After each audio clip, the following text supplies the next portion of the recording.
Hey, everybody. Welcome. I restarted my computer just now and it must do this close-up thing. I don't know how to fix it. So I don't know why it resets to that. I'm so sorry. Let me turn this off for a second. Not that I can see now.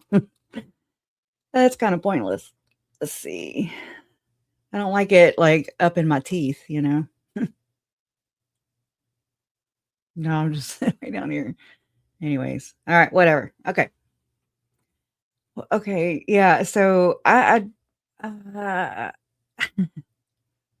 blindsided, right? So, like, my insides are shaking, but I don't know why yet, because like, I was listening, I was trying to put makeup on, I was trying to defrag my computer so I could run this stream, and I was listening to, Excited Utterance, Hella, um, I had, I have my notebook right there, uh, the stuff that I was just wanting to talk about today.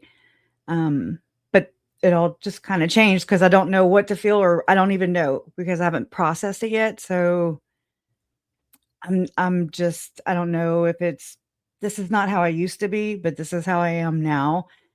It takes a while for me to absorb and process things, especially so personal, right? Um, so forgive me for that. I don't know what to say because I don't know how to feel yet. I don't know what it looks like yet.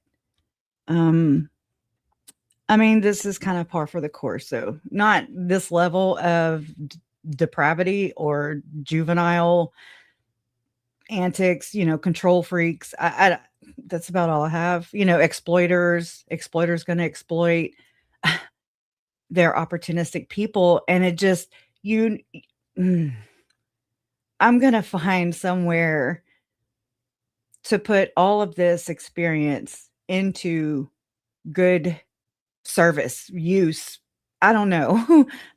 Like a public I don't know what to do with it. I just know that this it sucks. And I'm just a niece of Charles. I'm a aunt of JJ's and I'm a step cousin of Tylee's. Like this isn't these weren't my children, Um so I can't imagine what that's like for a parent to deal with a bunch of fucking assholes who just want to suck the life the rest the life that you have left once you lose somebody, much less 3 people, at, pretty much the same time span. Um, I've got like, what else you want from me? What else you want from I'm not speaking for my family, but just saying, what the fuck else do you want? What do you want? Why can't you go get it on your own merit? Why do you have to use people? I've just that's I don't think like that. So, you kind of don't know what to expect. That's been this. I've just had I say I have had the luxury of kind of, standing behind everybody. My mom, Larry, they were the front of our operation, if you will. Okay, I talk about ops all the time. But in that sense, it gave me the opportunity to kind of sit back and just watch and observe and just kind of try to figure out everybody's motives. And I did see through Lauren a long time ago. I mean, she's a bitch. She's a fucking bitch. And Jim or not, I don't give a shit. You're a bitch too if you support her. Okay. So I don't know. Let me just shut up because I'm not going to say anything nice. It pisses me off. It doesn't hurt. It pisses me off because that's taking advantage of people. I never understood that, right? Until what does vulnerable mean? I'm like, I ain't freaking vulnerable anymore. Like in the thick of it, yes. Yes, I could say yeah. But I get it now. And I agree with my mom. Exploit is an ugly word. She said she never liked it. And like I remember throughout my research, just learning about exploitation is at the very core it goes hand in hand with murder. It goes hand in hand. It just does. I don't know how to put that into anything useful right now, but I just know that it's so gross because of the connections that I followed, where they led me to, and basically, to know that a victim is exploited from the moment their picture goes up on a flyer looking for them. Done. Yeah, I mean, done. Because I mean, it's in so much media. Their photos are in so much media. Um, Things get blurred. Netflix didn't call and ask me if they could put my son or my use my video of JJ and Larry and my bonus son, who I'm not his mother. You know, I'm with his father, but I'm not his mother. So I don't have the rights to just be like, sure, show his face, show my daughter's face with her standing next to JJ's. Yeah, please don't blur that out. It's like, I get it. I get it. I've learned a lot, not even just through this case, but through Ruby Frankie. And that I was like, "Oh, okay." So you don't share okay, I get it. Like, people are opportunistic, and wherever they get their feel from is where they is where they're gonna hang out. I remember Scott Reich used to say, or probably still does, about how child predators are going to be around children, period, because they're opportunistic, and that's what they prey on. It just really sucks. And so, you know what? I used to not be so cynical about Mormonism or Mormons, but I feel like I'm being pushed that direction, so I'm gonna try and be reasonable. I think that's the most glaring part of all this is my family was murdered by Mormons. My family was exploited by Mormons. And I just, y by ye fruits you shall know. And I know. I see it. I feel it. I experience it. Do better. I'm not perfect, but I'm not exploiting anybody to my knowledge. I'm not lashing out at somebody because hers is saying the truth. Like, I'm okay. I get it. It's gotta suck. Somebody has to tell you. Somebody has to say it. It's not comfortable. This is the most uncomfortable freaking feeling and position to be thrown into. Yes, I chose to be on YouTube. No, I did not choose to have this happen. I love you too, Mom. It just really sucks because people are so not people. This is Lauren. Lauren and John, I'm not gonna call you doctor because I just don't fucking like you. I'm sorry, Mom. I just don't. Um, Especially since your masks have fallen.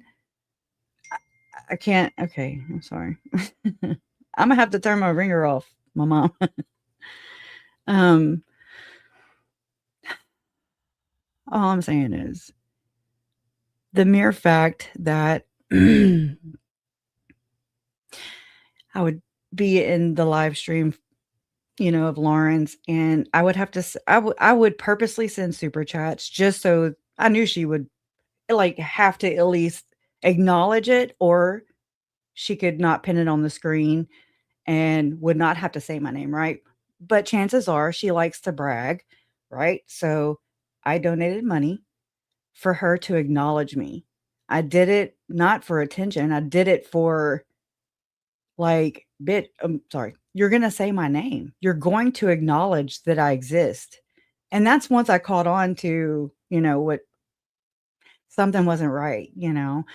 Um I just saw through her stuff. It just sucks. I didn't realize how interwoven and how much damage she has done. That's what I'm doing now. I've been going back, and everything that I've experienced thus far, every freaking step of the way, y'all, they have piped in on our family story, their stories, okay? I think that pisses me off the most. Um,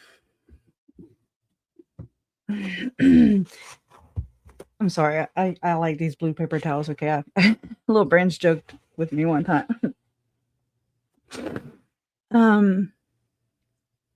It's like the only thing that's left are their stories and the truth.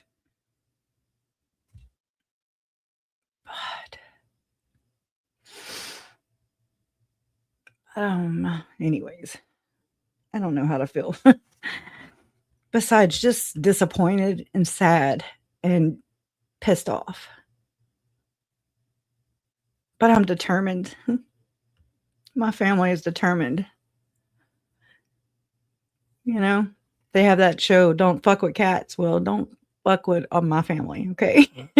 So there's that. And it's bullshit. It really is. I feel sad. I pity Lauren. I pity John. I pity the fool. Okay. Sorry. I had to break it up.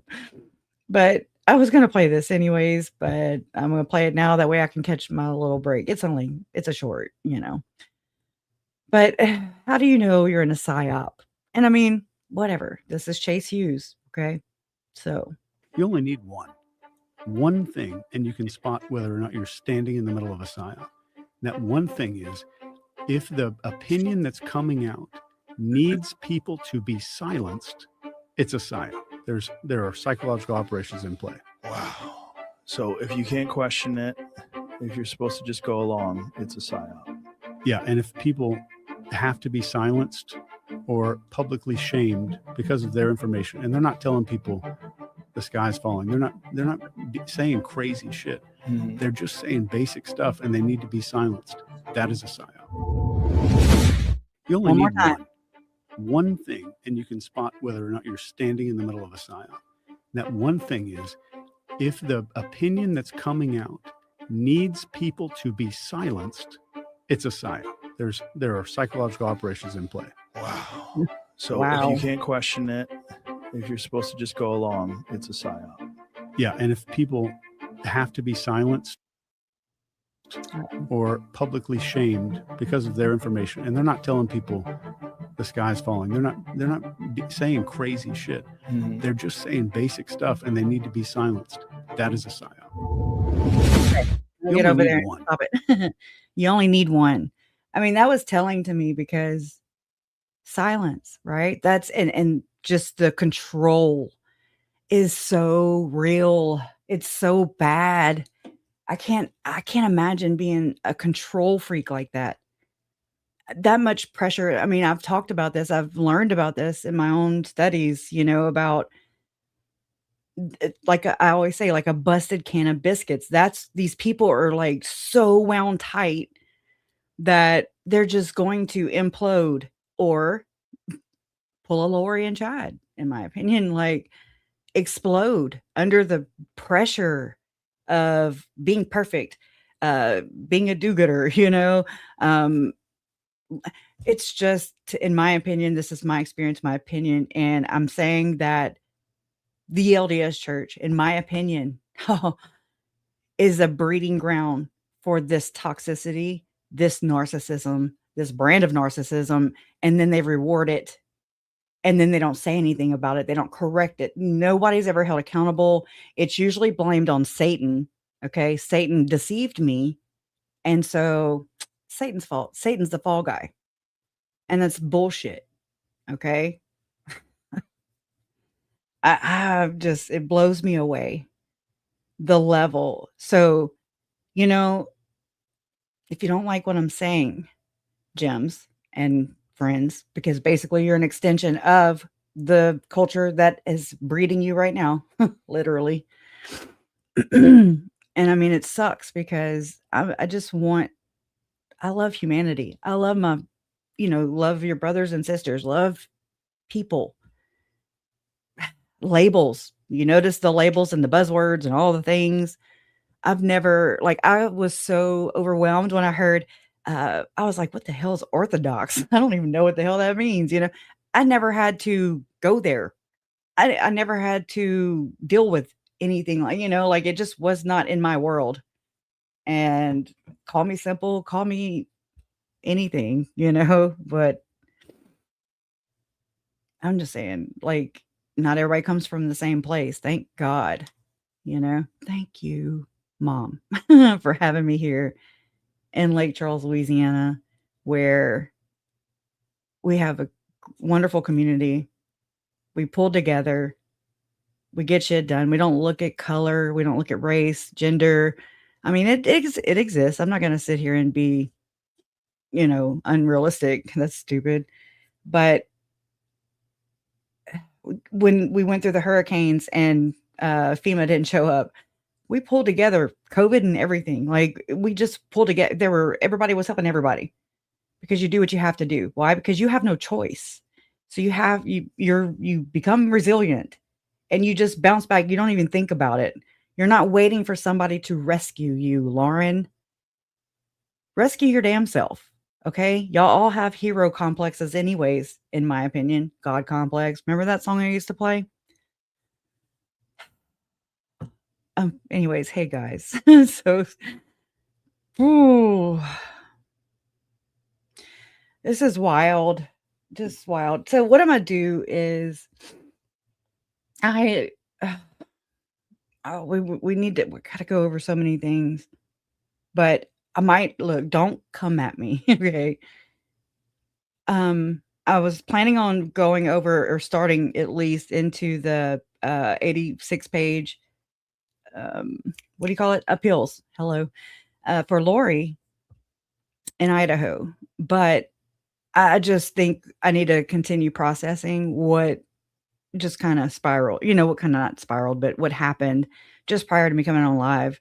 I mean, it wasn't much, but it was a bit of a roller coaster. I was putting on makeup too. I was having to defrag my computer so I could actually freaking, stream this. And I'm not good at multitasking anymore. I used to be, but hey. So, I'm just going to put that aside, the appeals. Okay. So I'm sorry. It's life and it sucks, but it's life. And so we'll be okay. So I'm going to play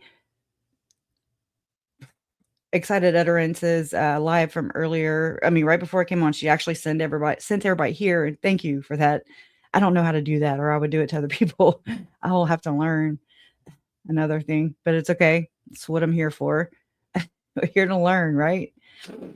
So what do y'all think? What are your thoughts about, well, let's watch it because maybe you haven't seen it, There's that possibility too. Okay. We're going to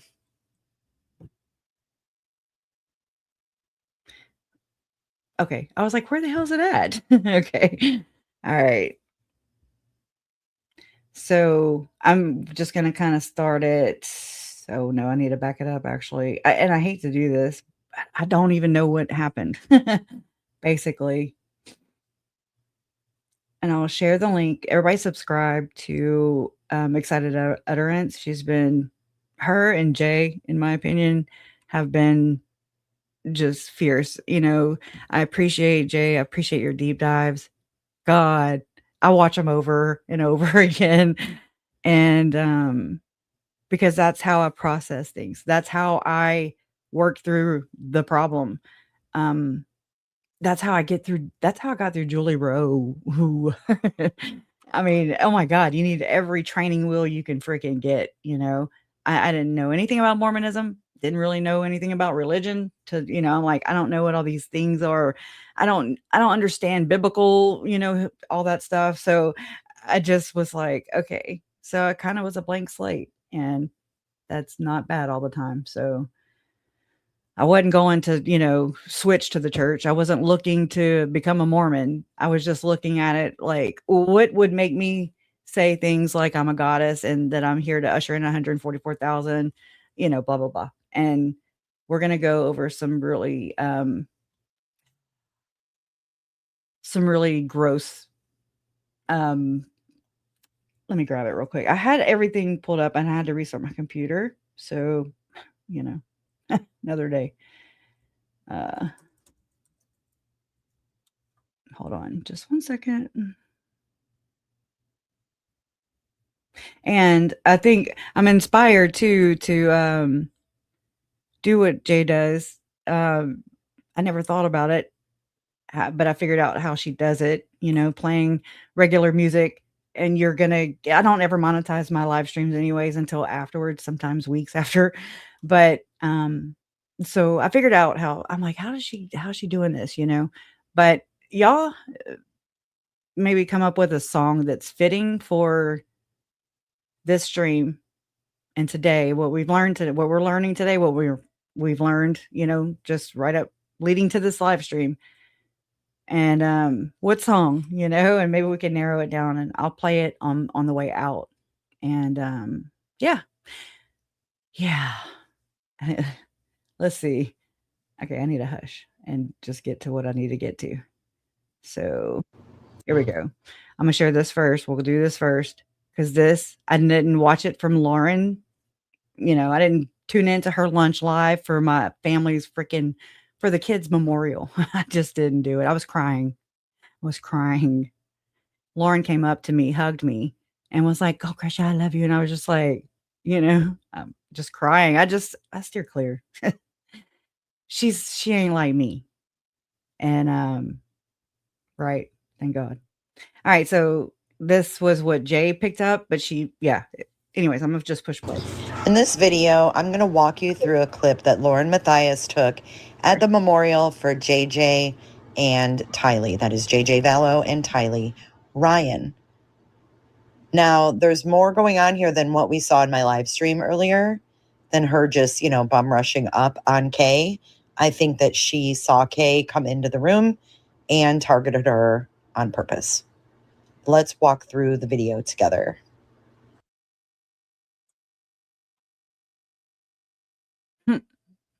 First, you're going to see Lauren walk into this room where the memorials are set up with all of the mementos of JJ and Tylee. And I'm going to show you the exact moment where I think she spots Kay Woodcock in the room. Oh, and I just met a hidden gem here, everyone. I'm keeping your privacy, but Yeah, okay. I'll come say hi. Caw. She has spotted Kay Woodcock. Now watch what she does next. And Kim, I just met Kim.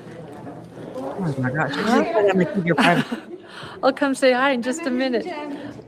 Oh, she'll talk to her in just a minute because she's got to go exploit Kay first. Oh, yay. It's beautiful. Here she is pretending she didn't see Kay, panning around to the other tables. She knows damn well what she's going to do and what she plans on doing. Here she goes in for the kill. Oh, the flowers are beautiful. Thank you again to Hidden Gems. Oh, and I saw there was one from a Facebook group too.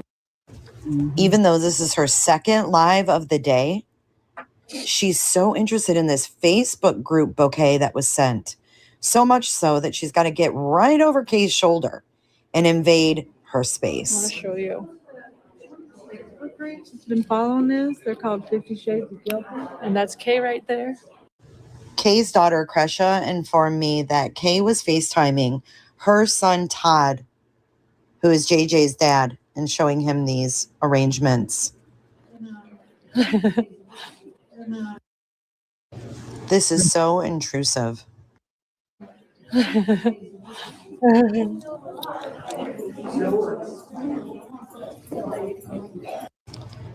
These exploitive moments are not few and far between for Lauren Matthias and Hidden True Crime. You can find moments like this in almost all of their videos where they're exploiting, getting into the personal space or personal lives of victims. This needs to stop. Bad. Yesterday. In this video, I'm going to walk you through I know I talked through that, and then I just accidentally hit a video, and then it was really loud. So I'm sorry. I am uploading a video right now that is one of the deleted streams from Lori Hellis and Lauren Matthias. This was what I tried or wanted to play the last time, but I didn't know. I wasn't aware that I thought once a stream was public, the names my name's public, so I don't think too much into that part. So I'm still human and I learn, right? I'll usually learn by mistakes. And um, so what I did, I had to go and edit it where you couldn't, where I could blur out the names. And because some of the mods that were in, Hidden True Crime for Lauren, have also surfaced in legal proceedings. Why? Because Lauren isn't woman enough to just own up to her gossipy backbiting. I'm trying not to cuss, Mom. Oh my God, I'm trying not to cuss. I'm cussing it loud in my head. Oh, I like to cuss. It helps me express myself. And I know it's not, I don't keep my podcast clean. That's Lauren's realm.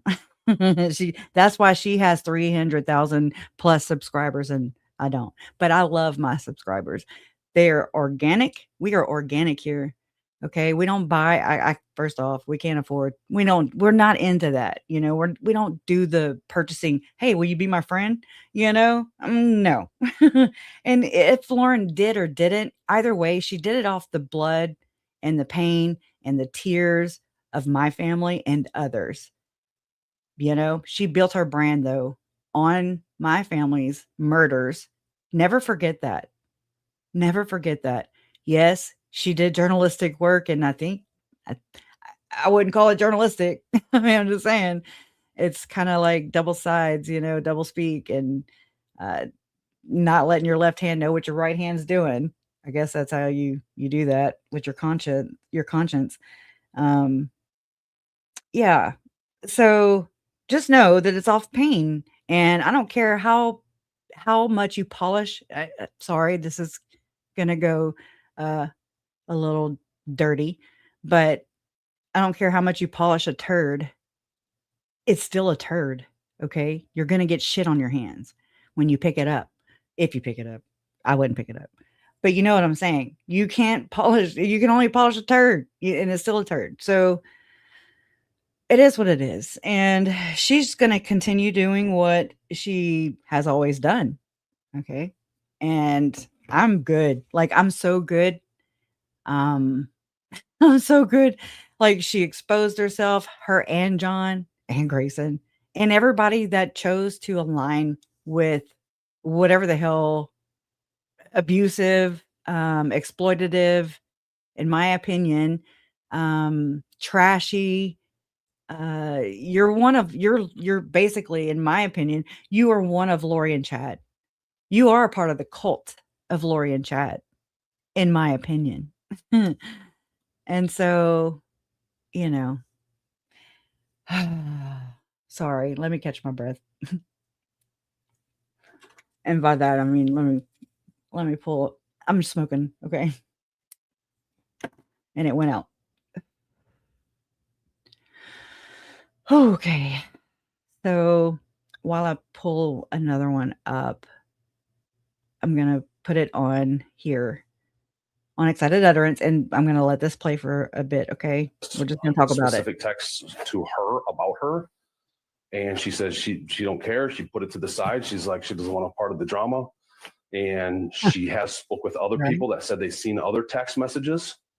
Okay. But some of the, the names out there she's not familiar with.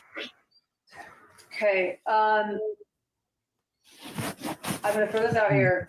And this has been on my mind the whole time. And you're going to roll your eyes and you'll be like, where's this person from? But if we're going to do this, you're going to be like, this is circumstantial, but I have good reason to believe that this person's involved. So I'm going to throw it out there to you. Mm-hmm. Oh, thank you. Mm-hmm. That's it. Let me stop too and thank you. Just me, JOD, New Computer Fund, or just because you deserve some other thing. Always enjoy listening to your crazy mind ticking away and divulging great info. It's massive, huh? It's heavy. Just the info is heavy, and just where it goes, the connections, literally the connections. And what's going on, it's uncovered so much darkness, and I'll never forget this. And you can call me woo woo, whatever. I've been called worse. But I had a dream. I had a dream. And this was before we even before I knew that the kids were missing, or I think, hold on, I gotta put it into perspective. My Uncle Charles had been murdered at this point, but I didn't know at least, okay? Because I'm not nosy. I'm a digger, but I'm not nosy. Okay. But thank you. So my uncle, in my dream, my uncle told me, which didn't make sense. He just, in my dream, he said, our deaths will uncover something far more dark and far more sinister. And I was just like, well, no, because I knew about zombies. I don't know when that came about. But anyways, and I remember waking up and thinking, what in the hell what could be darker than zombies? Like, God, freaking zombies, whatever. It means you're marked for death, basically. I didn't know to what degree at that point. Do now. And their deaths have uncovered and continue to uncover, and y'all are part of this too. I don't do this alone. This is a community effort, and I just share the information. I just, consider it with as much damage as has been done let me refrain from name calling from this pair. Just to the stories of my family, like that matters.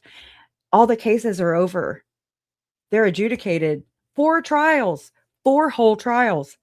I mean, I know that's a blessing and a curse in a sense, because we had 4 opportunities, in my opinion, to dig into this darkness, to bring it to the light, give it some whatever you call it, disinfectant, whatever it's called. I can't think right now. Sunlight, and expose it, right? That's the whole point. That, to me, that's justice, as much as you can get on this side of the planet, of the side of, because nothing will bring them back. And I mean, if so, we would have done that a long time ago. And, it's just not how the world works, and that's not life. So I don't have a motive here, except I made promises. I made promises to my dead family members. I feel protective of my family, the remaining ones. We've had losses, since then, that I've not even processed yet. And it's heavy. It's heavy.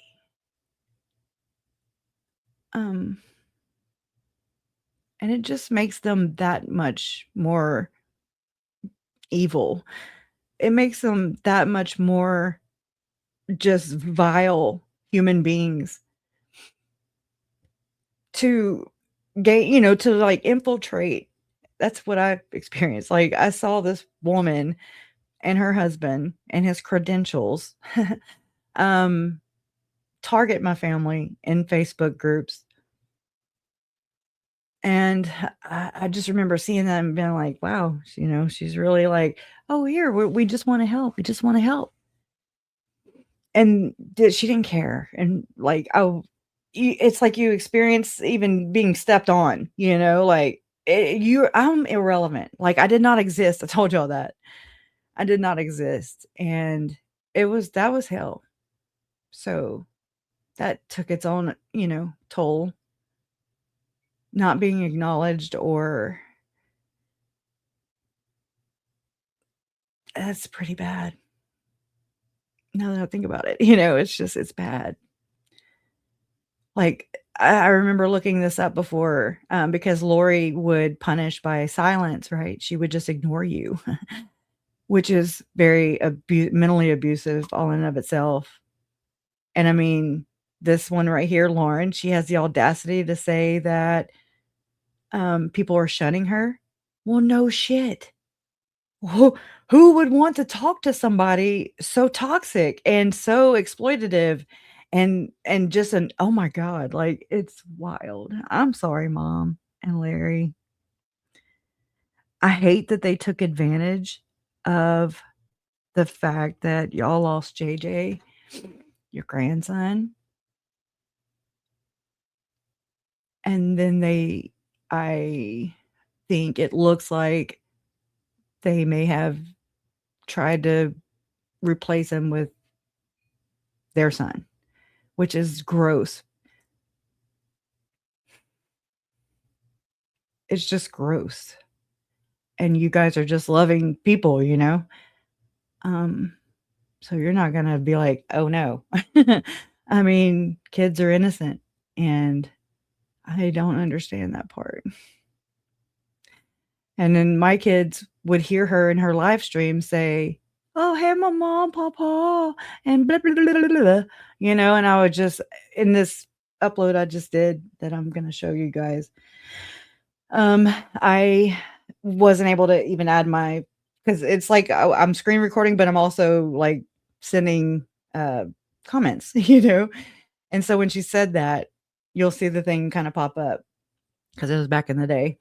And it was me saying, you know, like, yeah, well, our kids, they miss their grandparents too, you know, like it just was so wrong in so many ways. And it was just little, that's not a little dig though, but I know, Mom. I'm sorry too. Just gotta expose and not be afraid to, I mean, I'm assuming it's like any other kind of, not any other, but you know what I mean? Like people who go through this kind of abuse, narcissistic abuse, just mental abuse. I'm not very educated on it. So I don't know how to, I'm not Megan. So I don't have all the answers, but, I just know that I'm having to revisit everything that happened and everywhere that they influenced my life, this case, my family's lives, everything, the story, all the things, everything, because it's tainted now. Like to me, it's like, there was a reason, controlled opposition for whether it was by the church or whatever. That's how they do this. This is how they create this toxic culture that's not well at all. It is not well. It's very unwell. And a bunch of people who are just, and then they do it and they hide behind God. And that's even more gross to me. That's like the grossest thing you can do. It's very ballsy too. When you think about that, what type of mindset you're dealing with is people who are okay preaching Jesus while standing behind him and using him as a shield because they weaponize everything. My experience. Whew. Yeah. God dang. It's heavy. All right. But thank you again for that. Let me push play. Is a hacker who's actually done this to other podcasters, including someone named Mandy Matney, who it was the Murdoch Murders podcast host, and he did the same thing to her. Oh, he became my friend. He's sort of like a cyber. He collects everything. He told me he collects everything. I introduced him. I collect everything too. I'm not a hacker. Producer, and the Dayline producer told me, he's like, he breaks the law, man. Like, I can't use him. And he told me, Evan, from himself, says, I save everything. In reading emails, he's now blocked me from all messages and blocked me from everything. And in reading this sort of Proton email about the people he's referring to, I think he did a little bit of a cyber Robin Hood. He lives this. Like, this is what he does. Okay. He's friends with Stephanie Collette. He's now blocked me on everything. That's a lot. That everything from him is officially encrypted. So, do I have anything beyond circumstantial evidence for you now? I'll take it. if it goes to the point of criminal or civil, like I said, depends on what's put out. Besides you, Lauren. You can always bring his name up at that time, and as far as this, that, whatever. Okay. That's why I needed to bring him up to you so you could guide me. That's why I've done that a Just long hang time on ago. to that information. Yep. Okay. I have a couple questions. I'm a little nervous to ask. Shut up, Grayson. Right? Did you get a sense from Gigi like this is going public or not? Okay, right. Shut up. Like her grandmother was Okay. lying. Can you imagine him hearing that back? And I think I spoke to you guys about this when this first came out, that's Mr. Breakfast, and Yeah. he's not happy. He's a Hearing cyber that Robin back. Hood. Cyber Robin Hood. Going to make He's a movie hacker. after Thank you, like Cyber Robin Hood. Hood Men in Tights. Men in Tights. Yeah, the hacker. didn't hear this He's part. a hacker. He's done this before. He's a hacker. I love it. He's done this to I'm thinking I'm just a friend called Mandy. my daughter, she's actually half British, and so, but she can do a hell of a Australian accent. It's funny. Her birthday is the same day as Joseph Smith's, by the way, which is December 23rd, and so it's the day after tomorrow. She'll be 20. 20, definitely 20. Matney. She was involved in the Murdoch Murders podcast. She's a podcaster, right? And did you hear her say he's blocked me? He's blocked me. Did you hear that? Yeah. Poor thing. Right. Well, I've got some news. Oh, They were talking Oh, after cute. this. Oh, good. So they made up. nothing. Yeah, they made up, right? They made up. So, yeah, that's a lie. That's a lie. Him being a hacker, that's a lie. Him having Mhm. blocked her, that's a lie. I know. This is all lies. So, those of you who read the Mhm. email that I posted on my community section, you would have seen that she can't even remember mentioning his name. What you heard being redacted there was his name, saying he's a hacker. But there's more because I've received Thank you for some saying this. Thank you. messages between Mr. Breakfast and Lauren on show you. Oh, really? Do we need to boot any? I'll stop it. Birch. June 25th. Trim the fat. June 25th. June 25th. That was June 19th. Mm-hmm. That was June 19th. How many, just show of hands. How many of you believe that Lauren and John were actually approached and were put up by the church to steer it? The case, as it was happening and things like that. And then how many of you think that this is just part of the culture that's been working up to this to be able to, this is, if anybody is aware, basically the church, at least the leaders, are like a CIA op, or they're all like in bed with CIA. I used to think those people were like the good guys, and then I learned. And yeah, it's crazy. And they're crazy. And it matches the rest of our story, because it's not just going to be, oh, it's just because two people fell in lust and they had loin fire and Lauren got Keith Morrison to freaking say it. That's about all she's accomplished. Okay. But it's not because of that. It's because this, in my opinion, is spiritual wifery, polygamy, spiritually, allegedly, happening today. Still, this is proof. Okay. James and Elena were the new names they got in the temple. That's just me, though. I can't prove it, but I can point to a lot of things that will, be convincing, perhaps. To me, I believe that, it's polyandry. This is what's going on. And it's like they take an oath of vengeance, and they take an oath just in the temple in and of itself is separate than the regular church house. Okay. So there's just the regular church. And then you double down because you are a real Mormon and you just want to turn your life to the temple. I don't have any, I have no dog in that hunt. Do what you do. It's when the practices start murdering my family, okay, or hurting people like I see over and over and over again for 6 years now, okay? So don't tell me that this is just Chad and Lori and just a little fringe fundamentalist bullshit. Okay, Lauren, you wear puffy fucking sleeves all the time. You don't pass an opportunity to like get the shoulder pads and more. It's like you stuff them with freaking like packing papers. What the hell you do? Inflate everything, huh? Your lips, your cheek. Okay, stop. When Officer Bodie was there and she was saying that he was a hacker. A hacker. So I'll put this in context, everybody. She made up after this with him. They hadn't spoken for months. Oh. For months. They used to speak quite regularly, Mhm. Mr. Breakfast and Lauren. They used to Just speak saying. quite regularly, but they hadn't spoken for months.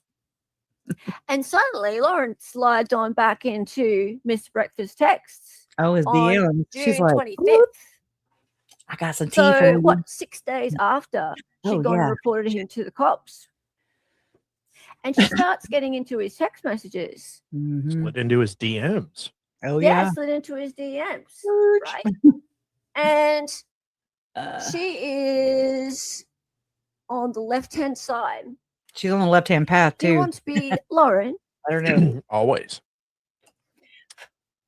Would you be willing to talk to me? I don't know left from right and could really use a helpful voice. Yeah. And then she sends a link that says YouTube star Michaela Raines dies by S at 29. She couldn't bear what she was feeling. So she posts, she sends this to Ben / Mr. Breakfast, and I'll share you that. I don't remember this part. I got to go look. YouTube star Michaela What? Raines dies by S at 29. She couldn't bear what she was feeling. Well, that's not at all emotionally blackmail-y. Or No. language. Well, that kind of sounds like what it was. Andy, Without, hey, Andy. yeah, without doing it. I mean, I'm just going to post this vague article here. Oh, I see now. Okay. Yeah, Janice, I'm sure you didn't know about this. I didn't till today. About 20 minutes ago. That's why I was running late, guys. Sorry. It's strong in this group. Right? So this is 6 days after reporting him to the cops. And by the way, the cops investigated and there was no hacking. It's never hacking, guys. I still by the don't way. quite get it, but I Unless will. you're Andrea Burkhardt and someone girl. hacked your ex. Well, that's different.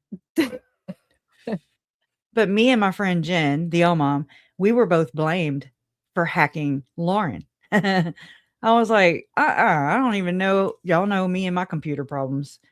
I don't know how to hack. Holy crap. And by the way, hi, Andrea. I'm really sorry I missed your stream yesterday. I had to take my mum Christmas shopping. I didn't. I was there. Andy. Oh, my God. Right?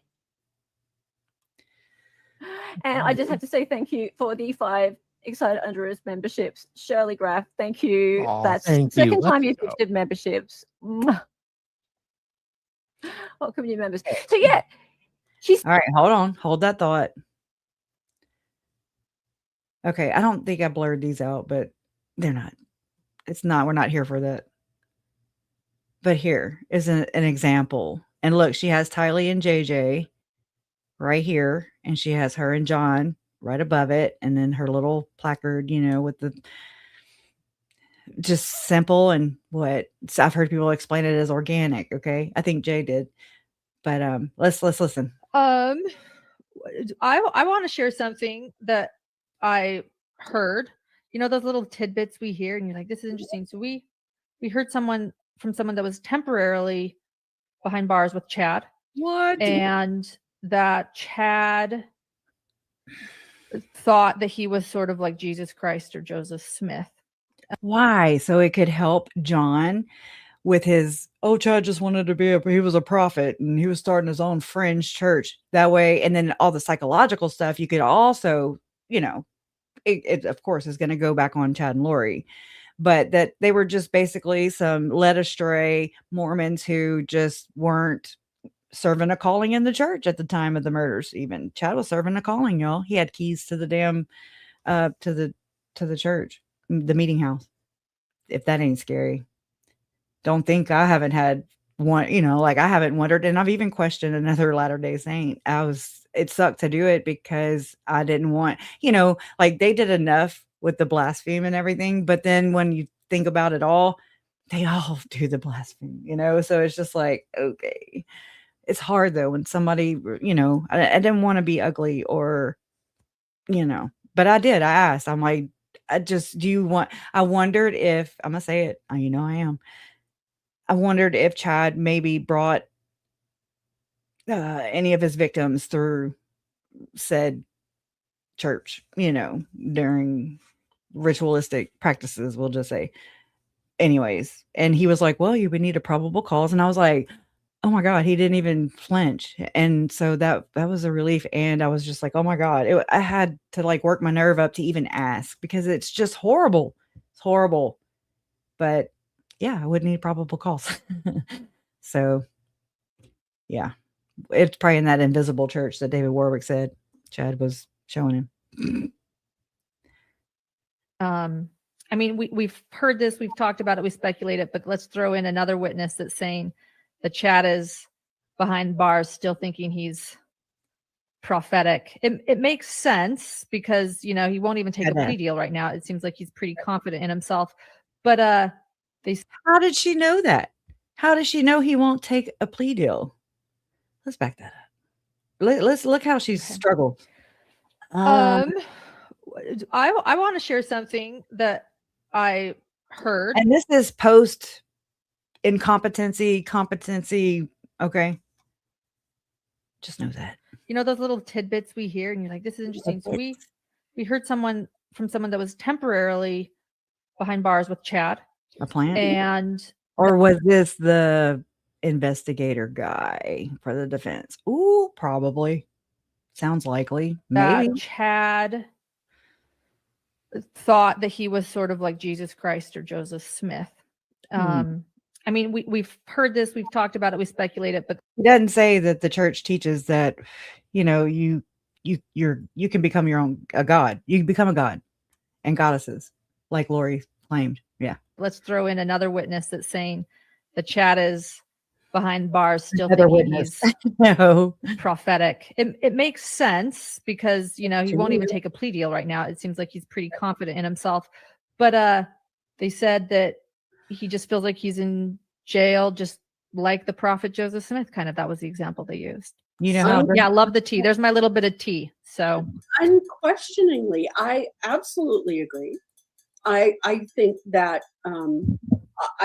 what we have heard so far, we've heard from she's like, we heard Adam Cox say that Lori still maintains that she is still deep into her beliefs and maintains that Chad is a prophet and that the world is coming to an end, and nothing about her outlook on the world has changed at all. And so it doesn't surprise me that nothing in Chad's outlook has changed either. Right. And you can be crazy and still be competent. So Chad can have these very deeply held beliefs that he is a prophet and still be competent to stand trial. Yeah. I'll say this, it wouldn't make him very likable with other prisoners, I wouldn't think. I had to throw that one in with her stupid ass. Oh God. Right. Anyways, it just made me like, that was a deleted, clip, or it's an episode. And I want you to know that I actually did, the one that John just got beside himself and he threw his glasses down with his tantrum and he was like, she cut me off. Lori Hellis cut him off. And I did record it. I screen recorded it. I did a lot of screen recording back then. Because I have a whole file that says hidden ites, like a cult, like a branch of its own. Geminites can also be another one. Anyways, but I did not actually, I screen recorded the damn chat. I did not screen record the actual video. I don't know why. So out of all the ones I have that she's deleted, or, she's not going to miss money and delete money. We know that. So I don't know if when you delete a video, it seems like the money would go away too, but she might just have them for her little pretties, her little gems. Geminis. Yeah, no. I don't have the audio. No. But I do have I have the chat, anyways. I'm like, oh no, come on, man. Come on. I want to see. I do have a photo, because I like paused it. So it was on the pause screen and it was Lauren in her office and it was Hellas all the way to the corner, of her office, and then John. And I was like, oh. So thank you, Maria. You got this, Crusher. We all see hidden true slime clearly now. Keep doing what you do. Your research is outstanding. Thank you. That means a lot. It really does. I've questioned, like, am I doing? What am I doing? What am I even doing? I've not done it too many times, but I have done it recently. Just like, what am I even why am I doing this? What else can I do? But I just have to go until my gut releases me, till I'm released from it, I guess, because I don't know. I'm not a quitter. I might be late, but I'm not a quitter. So, all right, let me switch it back to thank you again to Hella and Dolly. Sends him this. Ooh. So yeah, that's not like a hint, right? And hang on, let's do this again. All right, so we're back to here. You can keep going. Sounds right. Let me I've been told people won't stop until my head is on a silver platter. Oh, Well, she never. I have to break it up anyway. Somebody said the other day in a comment section that oh my God, that would be a big platter. I was like, haha. Gigi never said silver. She just said platter. Oh yeah, Yeah, she would. come on. I mean, we'd be happy with. No, I won't say.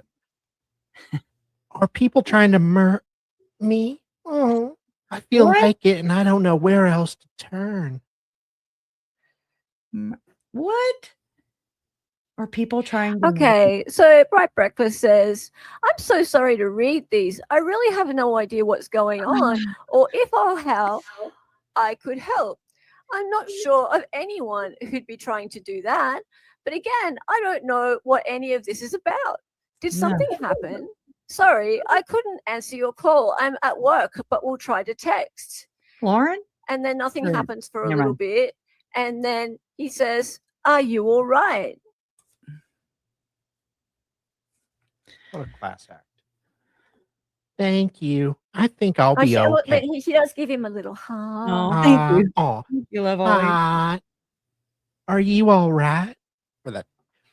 Thank you. I think I'll be okay. Sorry if I worried you. That was the plan. I have ups and downs. I remember you dealt with cyberbullying, and I just needed to talk to a friend who maybe understands. But I think I'll be okay. Honestly, it's been really, oh, good Lord. Intense, and the police are involved in trying to help. And I'm trying to shield my little boy from everything. He's young, but so smart. But thank you for responding and checking on me. It means a lot. On another note, I saw Laura filed a new motion today and didn't mention the judge, didn't release the jury from admonition on record. Curious about your thoughts on that. Does that have any weight? What? Okay. Lori. Oh. So a minute ago. I know exactly what this is. This is when Lori Hellas was challenging Judge Boyce, I believe. Well, maybe not. Maybe not. No, she might be talking about Lori Vallow. On another note, I saw Lori filed a new motion today and mentioned the judge didn't release the jury from admonition. Yeah. This is Lori Daybell.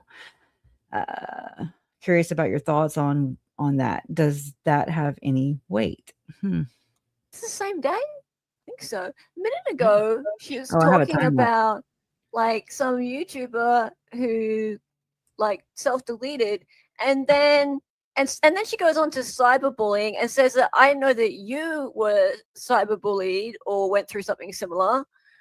And then she goes on about trying to shield her little boy from everything. She meant use him as a shield. And then a segue into the Lori Daybell new motion. Okay. And All right, guys, I think so- it was a cubic zirconium platter. It was sparkly. You know, it was plated. So Breakfast says, I can certainly talk later today. The story you linked and that woman's recent S was very troubling to me. She endured years of online and in real life bullying and harassment, and that's where things ended this week. Oh my God. I don't know, unfortunately, what you're facing or referring to as far as the police getting involved. But as you said, I can relate to facing some of that criticism and bullying. But it's hard for me to say without knowing more. So I'm sorry if my words feel hollow. I don't know if that's what you're facing online. I haven't seen anything, but I don't see everything. Who's saying this? That was her? Okay.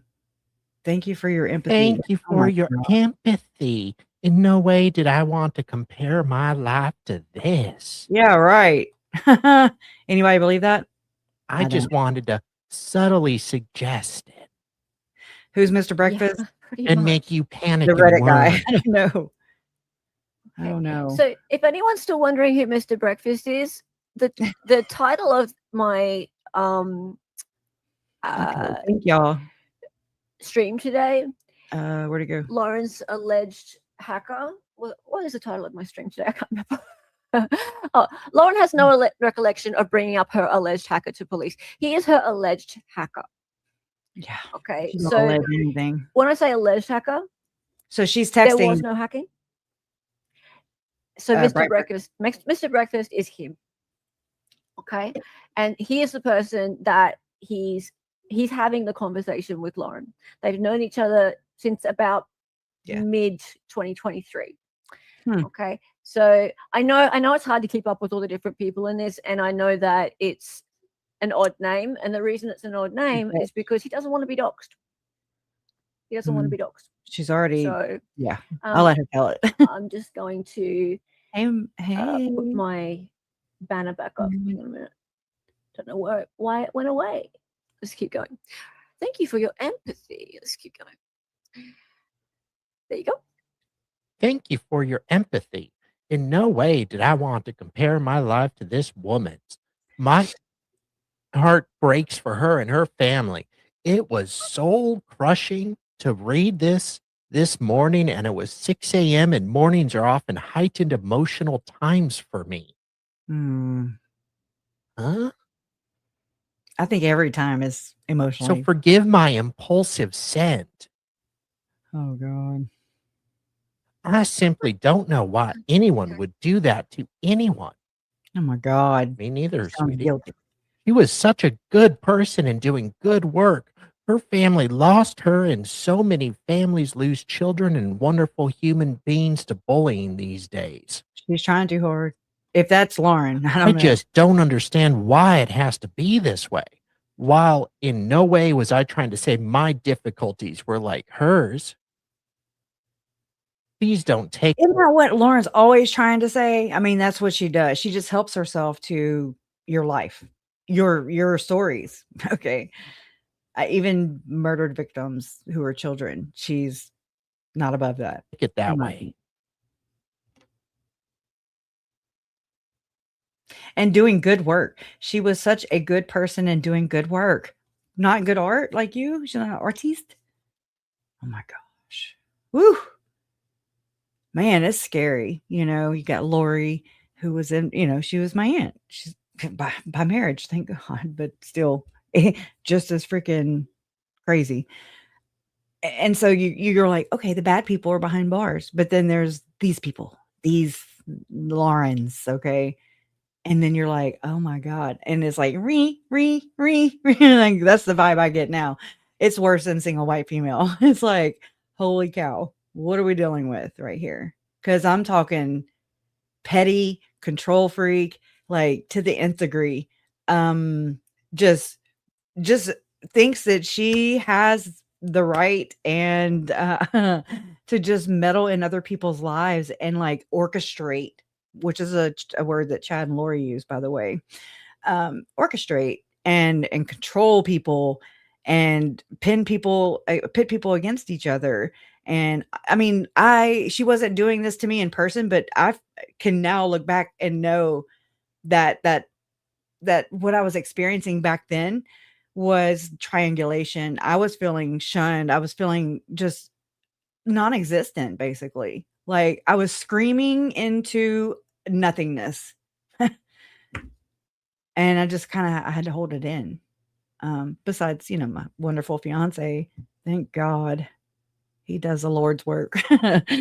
But it takes its toll, it does. The body does keep the damn score. Oof, somebody's got to, I guess. Lauren's trying to fight that. $2 million plus annually. I mean, get you a better doctor, girl.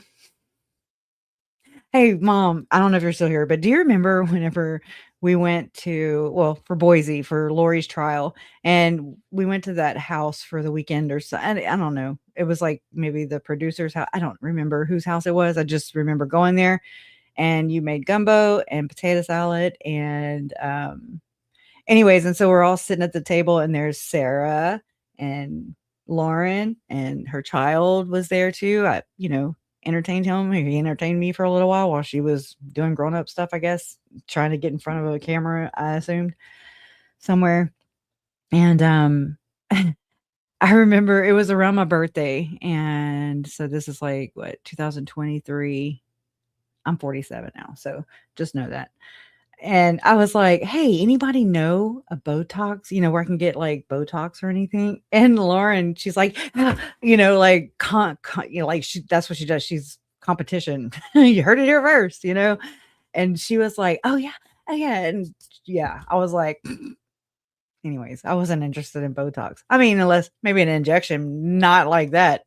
I'm just saying, like, maybe just smooth some shit out. I didn't look in a mirror for like 5 years. It feels like, because I was researching and looking and nonstop. But oh my God, that's kind of funny, huh? And that's kind of mean. I feel a little mean for that, but it's what it is. Very telling. Okay, why'd you send it in that context then? And speed it up a little bit. It's a story that was maddening to me. It made me hurt and angry to read. All too quickly, cyber mobs hurt people. Mm-hmm. They want to shame and punish, never knowing the full context and complexity of a person. And this is why children and teens commit S, and why there are school S'ers. If people cared about people, maybe we'd see fewer incidents. No. It wouldn't be they'd be less assholes like you, girl. I impulsively called no, and it was likely late your time. I'm sorry. I just remember a bit of what you were going through, and I also realized I probably wasn't there enough through it all. Now that I've been experiencing my own island of it, I'm sorry if I was too busy. Oh my God. Meddling. Too busy meddling, girl. Sorry, I can't keep going. Actually, I'd like to talk later if you're willing. Hang on a minute. No. Too busy. Oh. Wait a minute. I essentially befriended. Too busy. No, there's more. I impulsively called knowing it was late. Later your time. I'm sorry. I just remember a bit of what you were going through, and I also realized I probably wasn't there enough through it all. Now that I've been I'm sorry if I was too busy. Yeah. Yeah. I essentially befriended. I essentially befriended some wrong people at trials. Better not be talking about me.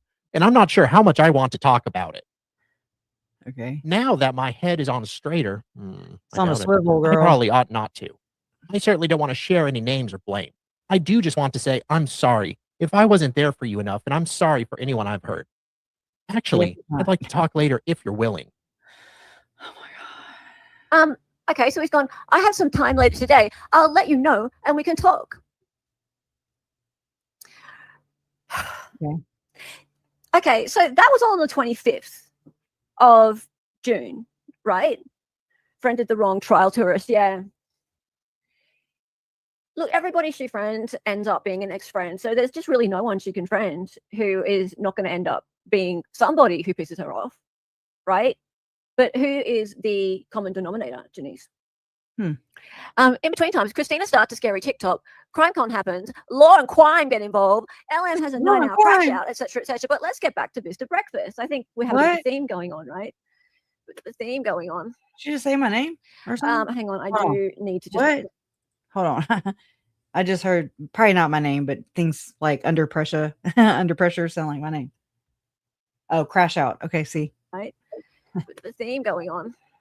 Scary TikTok. Hang on, I do need to just go and fix something up. So can we? One second. Just 1 second. I have a technical glitch, people. Technical glitch, people. Let's see. So weaponizing. Thank you, Mrs. Soap and Clay, for the $4.99 super chat. Weaponizing mental health is not cute. Shame on you, Lauren. Dr. John, why haven't you sought help for your wife? Shame on you too. I mean, it is kind of ironic considering who she's married to. And your son. You'd think she'd have a better support system, but there we go. Well, hey, I just thought about this. You know how they say that a plumber's house always needs new plumbing, and a carpenter's house always needs things built, and a painter's house is the shittiest looking one. Mechanic, all their stuff's broke down. So if we apply that logic to Dr. John, then that makes sense. But it's still not a person of integrity, period, or concern, except for money. And in my oh, yeah. Yep. All right. So this came out. So all that happened, 9-hour live, etc. And October 17th comes around, and Mr. Bright Breakfast, 2 days after the 9-hour live, gets this in his email. And it says to him, when I saw the police report, I was confused. I had no recollection of bringing you up.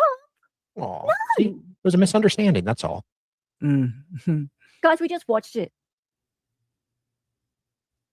We just watched it. She just missed it. He's some cyber Robin Hood. He breaks the law. He And did it to Mandy Dateline. Maggie. Remember the It was Dateline? just a Right? 60-second slip of the tongue. Okay, guys in chat, I'm not going to get grumpy at everybody. There's just a couple of people.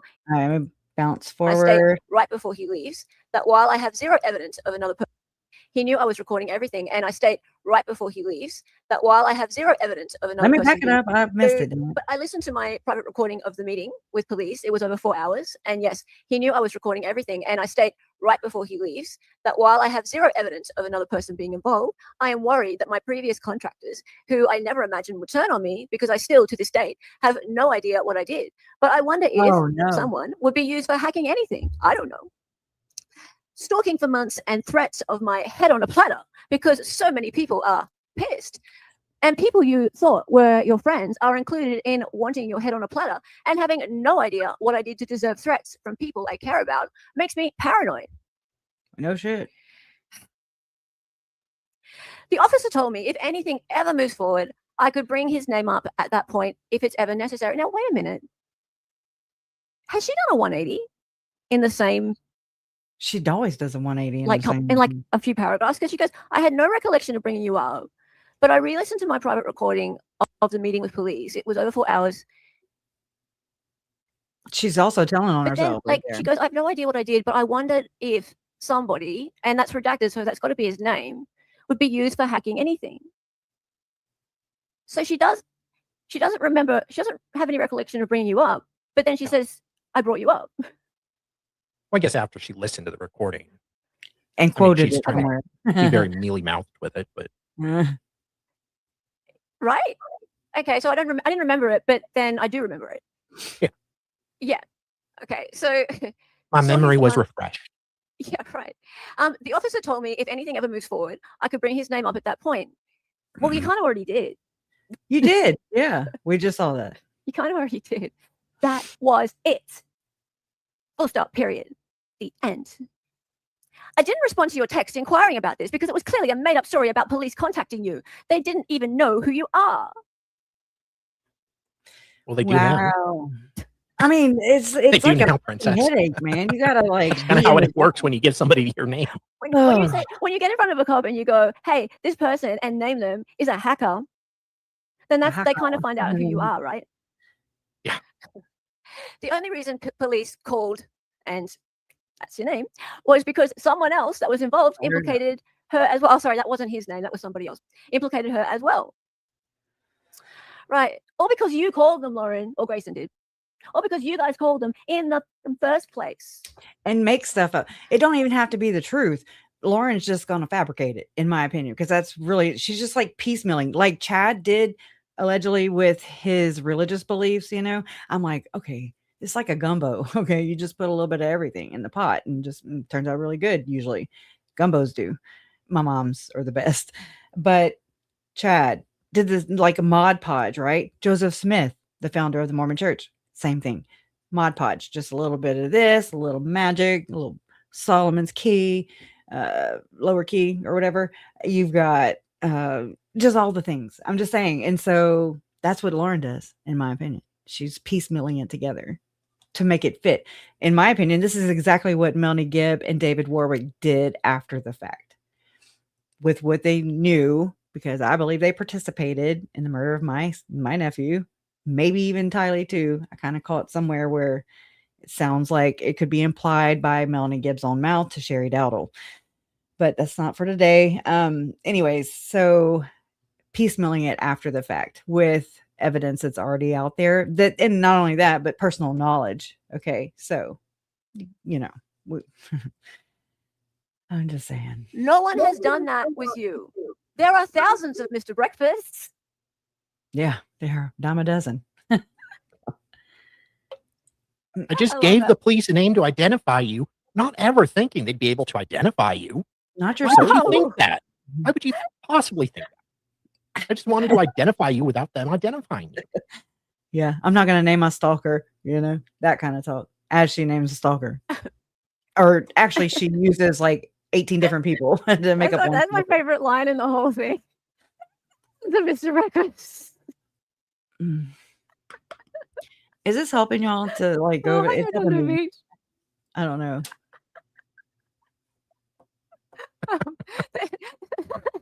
They know nothing but a name. No one has brought you into this or A is reaching name. out to you. A name that you worked for me. Don't wear it out. Oh, Michelle. I finally I got your message or your chat or whatever yesterday or day before. I don't know. They're running in together, but I remember, and I wrote it down, and I had put a post on my members only to start compiling a document of things, because, and I'm gonna show y'all later.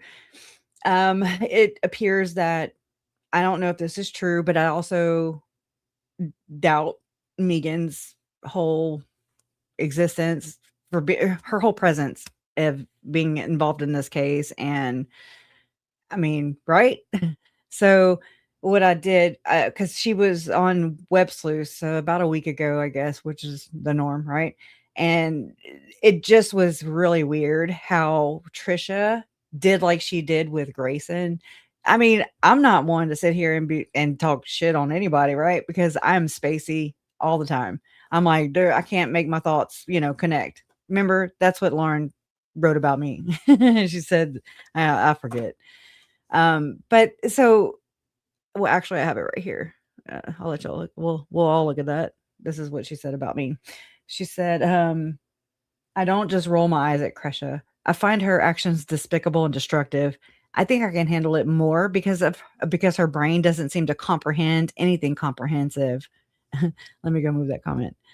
She's talking shit about Jordan and McKay. Jordan and McKay know better. Mormon Stories made J and K, yet they steal their slides the entire show and call it theirs without shame, even though it's not hers anyways, right? So what the hell? Or is it? Why, Mormon Stories podcast, are you deleting comments from your platform that are questioning Lauren's credentials, Lauren's all this shit? Why are you deleting Mormons? I want to know, because that, to me, that makes a difference. Okay. That makes a difference to me. If you're going to delete people who are questioning, like the church does to people who start questioning and start leaving the church, okay? It's the same concept. It's another cult, okay? And it's not healthy. Like deleting comments doesn't make the questions go away. It only raises more questions, except your credibility is now being questioned by me. Because I was like, no, let me leave them alone. Because I've been eyeballing you for a while. See these two eyes right here in the corner of my screen? No, they're not threatening. Okay, they're not threatening. But I'm just saying, like, I just because of some like people he had before on his podcast, dealing with the ritualistic abuse, and there's this one guy. He's basically controlled opposition to Introvigny Massimo or whatever the hell his name is. And I've read all his materials. I've read all the stuff he's published and the interviews that John Dehlin did with Massimo Introvigny. And yeah, there are people kind of like the False Memory Syndrome Foundation. I don't know if you guys have heard of false memories, and False Memory Syndrome Foundation came up, and it'll kind of remind you of John. Now that I'm thinking about it, okay, let me pull up. Let me do it like this. Describe false memory syndrome.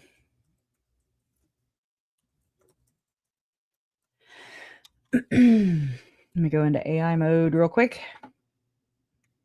The False Memory Syndrome Foundation was a Philadelphia-based nonprofit advocacy organization that operated from 92 until its dissolution on December 31st, 2019. Oh, well, that was just when hell started breaking loose. My family.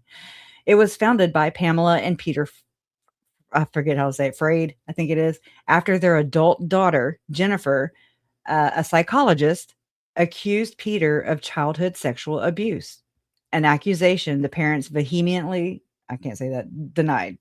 The core mission and function of the False Memory Syndrome Foundation was to document, study, and provide support for families shattered by what they termed false memory syndrome. Target. The foundation focused on cases where adults recovered memories of childhood trauma. Typically sexual abuse during therapy, which FMSF claimed were often iatrogenic. I don't know how to say that. Implanted or suggested, because there's a conspiracy of all these network of therapists who are not connected at all. And they implant these memories, these false memories into these victims' heads. And then, anyways, let's continue. Okay, so it pisses me off though, because this is what we're dealing with, basically. All right, which FMSF claimed were often iatrogenic, implanted, or suggested by therapists using unvalidated techniques like hypnosis or guided imagery activities. It served as a clearinghouse for scientific information, published a monthly newsletter, offered legal updates, and provided a 1-800 support line for accused parents. They would testify as experts in all kinds of cases. Okay. The legal impact. FMSF was highly active in the memory wars of the 1990s, filing numerous amicus, I don't want to say that, briefs to influence the courts on the unreliability, to influence the courts. What does John do? On the unreliability of recovered memory testimony and encouraging lawsuits against therapists. Remember Barbara Snow? Remember the Satanic Panic? All right. Discredit it. All right. Scientific and diagnostic status. Definition of FMS. FMSF defined the syndrome as a condition where a person's identity and relationships center around a traumatic memory that is objectively false, but strongly believed. So all these SRA stories that you hear and we just shut them down because they sound really fucking weird. And you're just like, ain't no way that happened. There's no way that happened. Okay. It does happen. Okay. And I am of the firm belief that this happened to Tylee and JJ. They were just a 2019 version. Okay. And it's carry on because it's never addressed. It's never acknowledged. People are just like, no, that's just too dark for me. I just can't, because then, it makes I understand. Take care of your mental health. But I look at it like my family went through this. That's like the least I can do is just at least read and learn about it. And, I believe victims. That's why I was in Lauren's 9-hour live, because I give her the benefit of the doubt. And she's one of those people who ruin it or try to poison the well in that sense. And I mean, again, that works to her whole tactic in this, her whole stance in this, to be controlled opposition, to go against the grain, so to speak, but appear like you're just one of everybody else. You're not. Oh my God. I was thinking earlier about all the times that we would learn something and then everybody would just, oh, what's Dr. John and Lauren say? Oh, well, Hidden True Crime said this, Hidden True Crime said this. So everybody just thinks it's that. They stop thinking. And Hidden True Crime, Dr. John and Lauren have done the thinking for you. They have painted the narrative very well. And I mean, there's other Mormon influences that, again, would behoove the church. I mean, the church never came out and said anything, right? Plausible deniability. That's how they work, in my opinion. Okay, so what was I grabbing real quick? Oh, shit. Shoot. Shoot. I know we were talking about the False Memory Syndrome Foundation. I don't remember. So let me finish reading this. Definition of FMSF defined the syndrome as a condition where a person's identity and relationships center around a traumatic memory that is objectively false but strongly believed.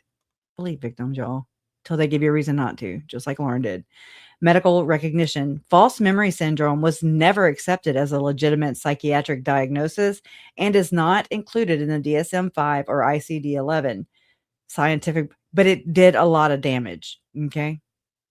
It did a lot of damage. It's still doing its damage. Okay. Because people believe this. People believe that's a false memory syndrome that was implanted, whatever. And I mean, that is actually going on. And I believe that's what Tom Harrison, in my opinion, did to Chad Daybell, Julie Rowe. That's who it was. That's who I was going to grab. And Tim Ballard, maybe Jody. Here, let's check this out, because here is the apex predator. It's triggering. Oh shit! I gotta move this. Sorry. Clear my throat. Oh my God! Hold on. I've already. Hold on. I gotta stop that. I need like 4 hands. Okay, banners. Okay, I'm sorry. I have a stream deck. I just don't know how to hook it up. So there's that. I know. I should put it back up. Okay. Trigger warning. Credit Hidden True Crime, because they're the ones that put it together. This is SRA. This is ritualistic abuse as an adult. I should clear my throat. Let you know I've already testified. That's right, Julie Jackson and Eric and Chad. I'm coming for you. And don't you forget it. I'm the apex predator! Crazy as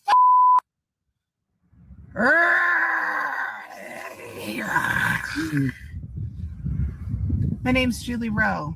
Actually, it's Julie Barnett. I'd like to thank my enemies and frenemies, true friends and family, for breaking my heart and crushing me to pieces. I hope you meet your maker and spend a day in hell. Yeah. So to me, it's scary as all get out. Okay. That was I couldn't even look at it a couple times, because that, in my opinion, and I mean, well, I don't want to say it with my mom in here. So just look into ritualistic abuse, read the stories. They don't at first, I was like, oh my God. But then I always try to think about the victims and what they last experienced and how they were found. And, I'm like, okay, so they do exist. they do occur. They're just really good at spinning the narrative and poisoning the well and labeling things as conspiracy theories. And that's how they thrive. They depend on you to buy their manipulation so that they can continue with the bloodlust. I'm just throwing that in there. Okay. It's not always about money, power, and sex. It's also about control. It's also about these religious beliefs or whatever you want to call them, these whatever beliefs. Okay. It's like each group has their own little brand of it, it'll be slightly different, but they have the same victims, if you know what I'm saying. Okay. And they prey upon them. And here we go. This and Lori, the same thing. Okay.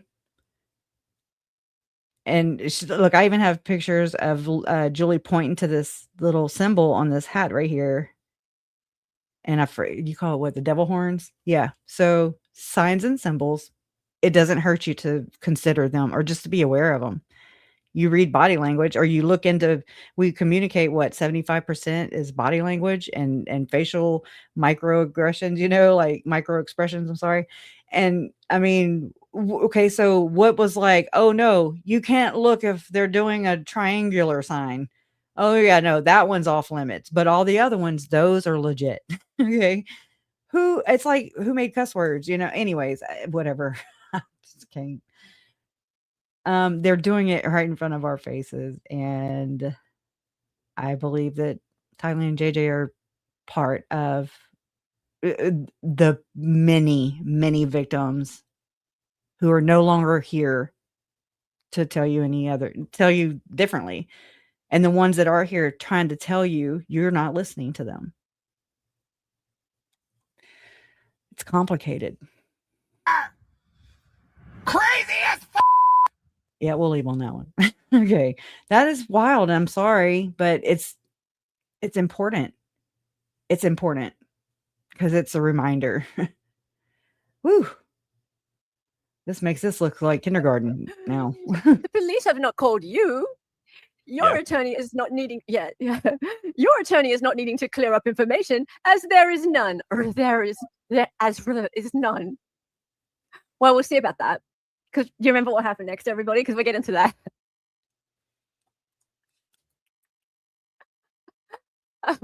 I value your questions and concerns. I don't value made-up stories in an attempt to get information. Oh, right. So now let's just turn it right back on him, shall we? Yeah, Lamisa. Wow. Shall we? Oh, I didn't notice that. Rain Collect. I didn't notice that. She wrote it at 2:30 a.m. Good catch. Nice. Oh, good catch. She wrote it at 2:30 a.m. That'd probably be Utah time. Let me show you. Or sorry, Nevada. She's in Nevada. Yeah. Same dude. So that was 2 days after the 9-hour live. I don't know how much sleep she'd had. I don't know. 2 days after, 2 days after the 9-hour live, guys. Right? Wow. If only we could get someone to do a psychological profile on this broad. Not right. Dr. John. I got it. Just not Dr. John, right? I cannot get over this email. This is just so and the fact that she slid into his DMs like 6 days after reporting him to the cops and made out like, come on, she was making out like she was going to self-harm. 1,000%. I don't see, like, that's so. 1,000%. I stopped doing that crap when I was 13. Okay. It's so. Yes, she did. Good one. Nice, Janice. I can't see it. I'm not. Wow. Didn't she go on duty Ron 2 days after the 9-hour lie? Mm-hmm. What did I miss? Okay. Yeah. All right. So there's more. And I haven't even put everything into this document. I've got some more stuff that's coming since. I'm not quite sure. Yeah, it was her campaign. It's basically, she speaks in politics. She speaks in strategy, PR. Grayson was telling the cop that she was practicing it, basically. She's trying to do this to sharpen up her PR skills or whatever she said. I don't know. She just, anyways. But I mean, that's what we're dealing with. That one of the women that did the declaration against Christina, okay, political work and the campaign for Mitt Romney. And I've been making like just a chart, just pen and paper, and like who it's like a bloodline war, because you have the different sides, it's like having Gordon Bowen, who is accused of by ritual, of doing ritualistic abuse and murder and cannibalism even. Okay. And that is, I mean, come on, y'all. The Mormon belt, the Mormidor is what I call it, is it's like still people from Arizona know people in Idaho, and it's crazy, it's a network, and it's a interstate. It's just a pipeline of like-minded belief. I'm not saying everybody's all in one bucket. Don't get it twisted. I'm just saying they're in the know, and they have their insular speak, their inside speak. They know what they're saying. I didn't. I was like, what the hell? What does this mean? What to inquire and plead? To inquire and plead is to obtain and receive, which I know what that is now, but I'm like, what the hell? I don't even know what this means. They talk in parables. They talk in scripture. It's weaponized, in my opinion. They shame each other in scripture. And so it doesn't look foreign to them, I guess. I'm assuming, because I didn't grow up in the same culture. But I mean, to me, I'm just like, well, this stands out. This stands out. And I read it like a book, like I'm just reading the story. I'm not sitting there trying to figure out who's Nephi. Well, I did try to figure out who Moroni was. I was like, is that Jesus sometimes? Like, anyways, because these are characters I've never heard before. And just because I don't understand it doesn't mean anything, I don't know any better or different. I'm just saying this is how I processed everything. And it all says the same thing. It's laced in, it's drenching in this kind of rhetoric, over it. It's like, it would be hard not to be indoctrinated by that. I've even questioned, I'm like, oh Lord, I hope I don't end up joining. If I join the church, y'all please, okay, come get me from my bishop or something. I'm just kidding. There's more. Okay, so on October 31st, which was 2 weeks later or so, Mr. B receives this cease and desist letter from Lori Matthias lawyers. And we did a whole stream on this, guys. Last time I presented this in like form of timeline, I got a bunch of comments saying, hey, you didn't go through this properly and read it. So I'm really sorry. We're not going to read the whole thing out right now. I'm just referring to it for timeline purposes. But I did a post on it, and I also did a stream on it. So when we're done, I'll put a little link up at the top so that, in the description, so you can all go back and read it if you would like. So he got the cease and desist on October 30. October 31. Yep.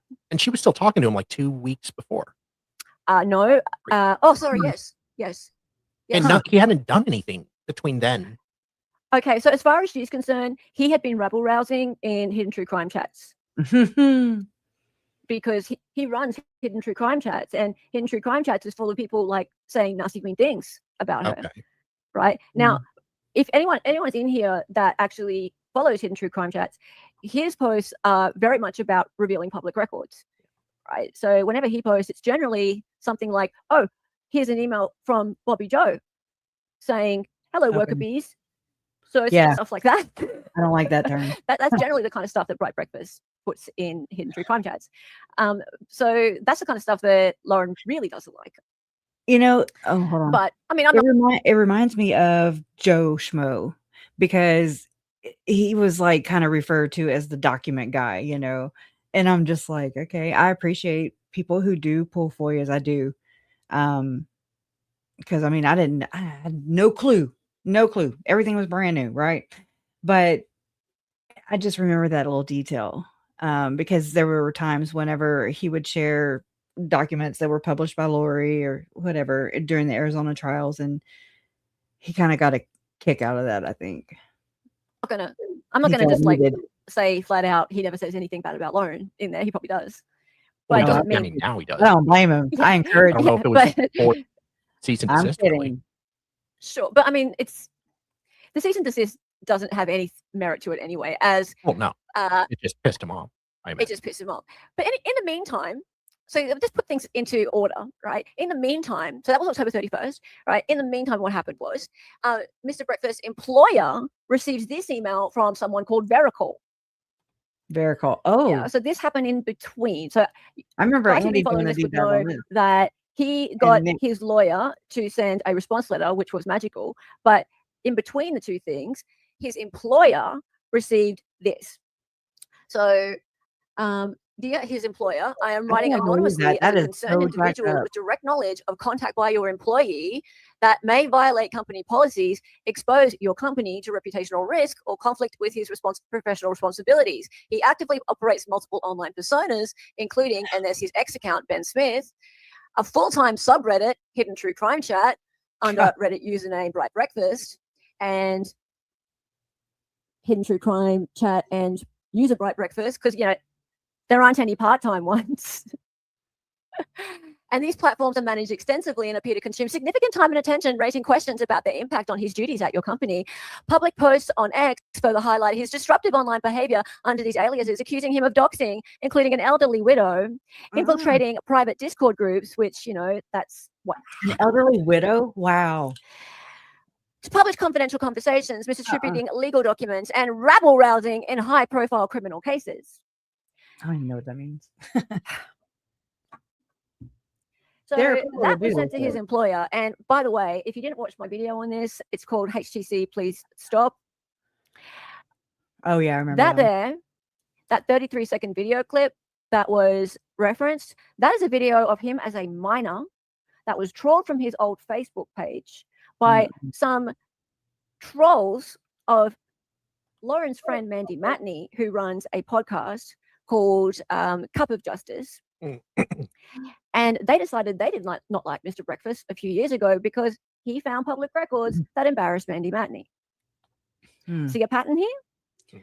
So it is a video of Mr. Breakfast, his real name, which I'm not going to say, of him as a minor musing on the dangers of bullying on the internet. She's wrong for Classy, that. right? Oh, yeah. Top of the line. Silver. And here is all similar kind of stuff, ridiculous stuff, disgusting stuff sent to his employer. His employer. And we don't know for sure this is Lauren. Yeah, it won't be her directly. For sure it's someone that is aligned, as in supporting their objectives. So that was on the 11th of November, and there's a whole video on that if you want to go look. So good old Mr. B hasn't let that stop him. He's been responsible for many of the public records we've featured here on this channel, like these. Who cares that he made a video? Well, they're just trying to show that he's some sort of unsavory human being. Behavior pattern. But Yeah, that's all they can find. Demonize. It's stupid. They're trying to mark him. They're trying to create evidence. So November 17, Mr. B responds to Matthias' cease and desist letter with this zinger from his attorney, Mark Randazza, with such amazing pieces in it as, did my client accidentally fill out an index card at a timeshare presentation and he wins a Freedom Mail letter? Can you show me a doll when my client touched you? Govern yourself accordingly, Mark Randazza. Lindsay. Again, I'm not going to read the. It does. I watched Andy and Nick. They did a collab or whatever, and it goes to Salt Lake City. Veracall does. Yeah. So I'm sure. The whole thing, we've done a stream on this. It's called Cease and Desisteth. Yes. Yes. It's classic. Yeah, it is an absolute classic. Even Ian Runkle read this letter out. Yeah. Runkle yeah. He showed up in their chat too. That was so awesome. Yep. Randazza or whatever. Hey, Mrs. Soap and Clay, weaponizing mental health is not cute. Shame on you, Lauren. Dr. John, why haven't you sought help for your wife? Shame on you too. Thank you for the $4.99. Appreciate it. Hey, John. Ty is asking why your name is DT Sal. I personally prefer it over Susie Shallow Throat. Oh my God, John. Oh Lord. You're shocking. Thank you for the $5. Hey, what's the obsession? How are you? I love your channel. Thanks for your continued excellent coverage. I can't believe those texts and articles she sent Mr. Breakfast. Wow, just catching up. Thank you so much. And Mod, welcome to chuck What's the Obsession link in chat if you can. That'd be great. Thank you for the $5. I appreciate her contribution too. Big time. Absolutely appreciate and enjoy Mr. Breakfast. Yep, absolutely. Carolina. Okay, now let's keep going. We've got more to cover. Y'all think of a song too. Has Mr. Breakfast heard the last from Lauren? What do you guys think in chat? 1 for yes, hell no. 2 for no. Strike. I doubt it. One would be so blessed. What did Denise have to say? 9 Hour Live started October 15, ended October 16. Grey Bay on Web Sleuth October 17, Judy Ron October 19. We Respond video October 24th. Very good. I'm going to highlight that and keep it for later. Yeah. Because in my timeline, I don't have the Judy Ron. I need to put that in. And then she was pushing Mormon Stories podcast too at the same time during her live. So, but she had done that back in July. And that's just part of the, hey, I'm everywhere. You know, I'm still just living my best life. Why haven't they, like, everybody, it's like, oh my God, I'm sorry, I'm getting excited. It's like dropping a bomb in the middle of the square, you know, the courtyard, and then walking away from it and just being like, okay, well, you know, I said my piece. I did my trial by media and didn't give a fair opportunity. I framed allegedly a whole stalker to try and pin this on. And my husband, you know, wanted her to serve up to 50 years in prison, you know, because I mean, what's a person, right? No human regard, in my opinion. So I'm just saying, like, this is the level. Instead of just facing her downfalls and the flaws in her character. Yes, Lauren, you have lots of flaws in your character, girl. We can see you're like Swiss cheese. We can see straight through you, girl. The Botox makes it a little harder, but okay, I need to shut up. Sorry. What have we got? Lots of twos. Lots and lots of twos.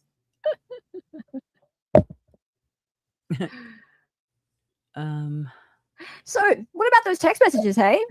I feel threatened. Everyone keeps asking, where are those text messages?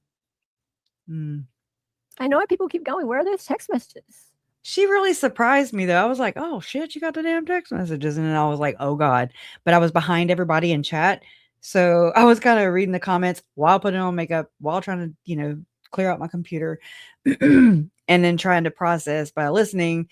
But then I was anyways. So it was a whole ordeal. And so I'm glad we're going over this again. I'm going to go over it again and again and again in other people's chats and streams. So it's just part of the process. I want to know everything. Why? Because we deserve to know everything. Why? Because it affects our lives directly too. It affects our case. It affects whether the killers or killer gets to walk and harm my mom or anybody else in my family. You know, like I know that's extreme, but you know, so was just calling Lori my aunt, and then look where we're at now. Okay. So yeah, I mean, I go there because it's not out of the realm of possibility anymore. So I think it's okay to have these questions, you know, and so it's okay. And we have to, because when people lie, especially to the magnitude of Lauren and John or whatever their brand, in my opinion, I mean, it causes catastrophic damage. There are people who will never revisit this again. And they are just, you know, spreading that narrative, Lauren and John's narrative, which is save the church, save the people who are part of this. And, you know, but do in your 9-hour live, Lauren, show a screenshot, okay, of you cussing people out that were involved in the inner circle of Chad and Lori Daybell, but you did not say fuck Lori. And I have questions, little girl. I have questions.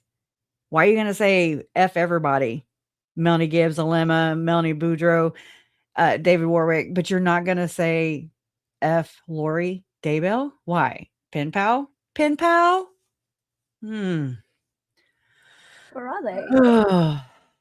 Pisses me off. Where are they? Very mysterious. Well, maybe it's time we saw a couple. Maybe it's time we saw a couple. Oh God, here we go. I want to know what my mom thinks too. It's horrible. It's just, it's so juvenile. It's like Chad's books, you know, it's like, cool. All right, let's go. So stupid, but it's not stupid. Whenever you're ready. It's petty, but it's gross. All right. So August 2023, Laura Matthias in a group chat. This is crazy. Yeah. If you stuck around, here we are. It's happening. I haven't communicated. You want me to read it? Yeah, go. Yeah. I haven't communicated with her since before the trial. And I personally think I've been quite respectful to Summer, and I've shared how heartbreaking it was to hear her testimony. But I learned this week she seems pretty pissed she didn't have full control over the Cox narrative. Well, I'll let you decide that. I texted her last week. Many people reached out about Colby, and I was concerned. I may have overstepped my bounds just enough. You have bounds? Okay, that's funny. Is this Lauren? Are you sure? I mean, I wonder if this is when Colby had his health thing. His I forget what it's called, but I guess mini strokes or whatever. Okay, just trying to Colby figure isn't out. my responsibility, but I was genuinely worried. I'm meddling. Fair enough. And intense. Exchange ensued. And I'm going to share it. Huh. So. I've had to go, like I said, and look back over, my conversations I've had with Megan. And I remember there was a time whenever she said that she was being shunned while over there in Arizona. And I'm like, oh, God dang, here we go. And I mean, I had to go and screenshot because I don't ever erase a text. I have not erased or deleted a text since this case started. Okay. I would love to. I'd love to be able to delete some of these damn text messages because it's a lot. But yes, it's the same time that Megan claimed she was being shunned. Megan herself was claiming she was being shunned. And I'm just like, now I'm like, I haven't gone through to like, get the story, I guess, the context out of it. Who was she feeling threatened by? Or I'm not threatened. Who was she, being ostracized by, basically? And it was the same time, around June, I want to say. Don't quote me, but I want to say that. So I got to work on that. So she calls that tea, right? She goes, is it tea or coffee? I don't know. I suppose it's a little coffee emoji. No, we'll stay where we are, please. Cool. Right. So, yeah. So, because it says August 2023, so we've got this in context. So, what we're reading now is this stuff in blue underneath us. I'm sorry, Bloom So Flower she sent Bar. this. Saturday 4:11 p.m. So she's actually got a that. screenshot, and just so we all can see, it's from Summer Cox. Okay. So she has sent a screenshot.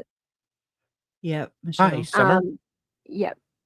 This is Lauren Matthias. This is private, personal text. Okay. Nothing to do with our podcast or the media. I have terrible. received many private messages from people worried and concerned about Colby. If my husband, John, could be a friend for him, please let him know he can reach out to John in absolute privacy. And either way, please let him know many care about him. Lauren. Okay. It's Megan. I mean, that's how she pronounces it. So she's sharing that text out. To a group. Yeah. That's crazy. Okay. Hey. Okay, I don't know. She shared messages that Summer sent her. Great to see, Bright Breakfast. Wait, whoa. She sent her messages at Summer Center. Oh. Okay. Hey. She shared messages that Summer Center. Oh, hello. Wow. So that's so fucking exploitative, man. That's so trashy. Yeah. I don't have a better word for it. What is the word, y'all? That is so backstabbing. I don't know. I mean, oh my God, like no, and that's on me because I had expectations. But then again, I'm just happen to be one of those people that, I probably don't want to put me on speakerphone because I can talk ebonics, I can go off, but I mean, I'm okay with that, like I'm pretty much the same person that I am right here. Like I don't have to sit there and worry about if I talk shit that I'm gonna regret or anyways. I'll own up to it too. But I mean, just that's so because oh my God, going through what we're already going through the worst freaking moments, years, still going through it. Okay? Of hell. Of hell. And I mean, here they are acting like just these trustworthy, ethical people with integrity and compassion and empathy. And they just, oh, I'm so sorry. They just say the victims whenever they need to capitalize on it, in my opinion. And it's so gross. It's so gross. And they are laughing all the way to the goddamn bank with the 2 point whatever $million annually, but could be 3 to 6 times that amount.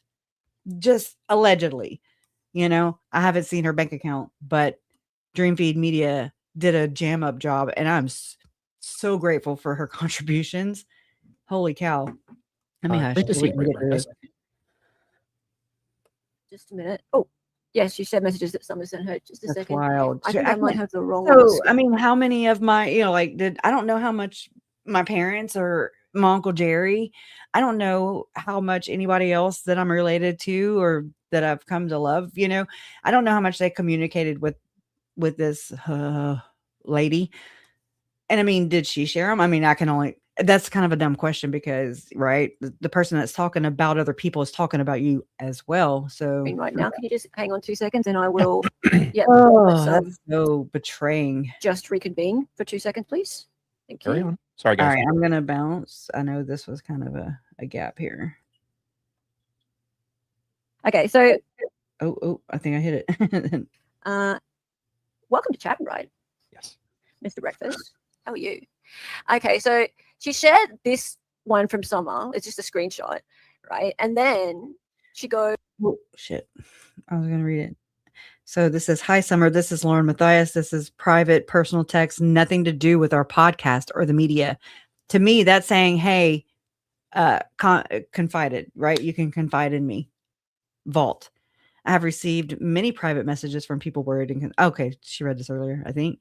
Concerned about Colby. If my husband, John, could be a friend for him, please let him know. He can reach out to John in absolute privacy. Bullshit. Bing bong. Okay. I don't think so. And either way, please let him know many care about him. Yeah. She didn't say her or her husband care about him. She just said many care about him.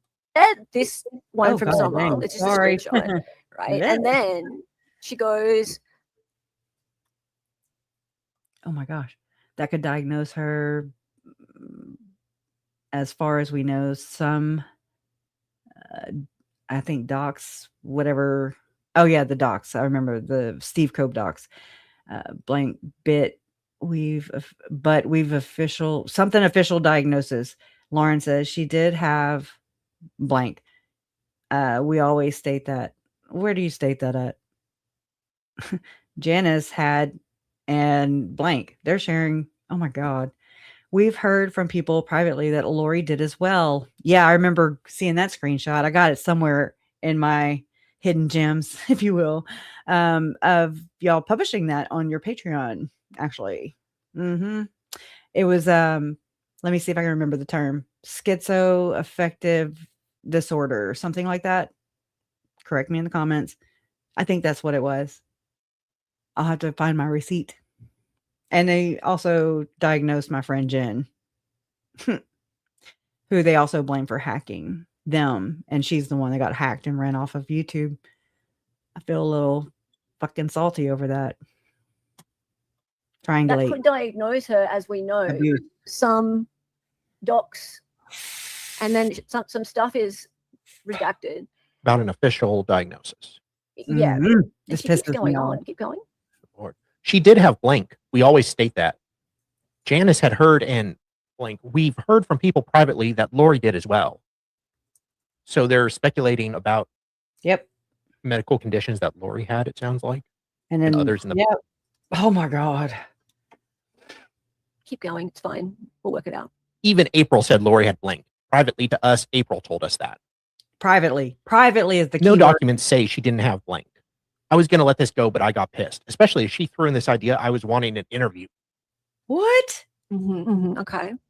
So, So I wrote that's a fight. You're gonna share other people's freaking look. Deleted message.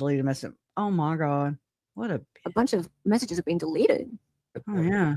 That's guilty conscience right there. I don't know. I don't know about the conscience. Me when I was still drinking. Yeah. Damn box wine. And then Hell was like, I can see those messages, right?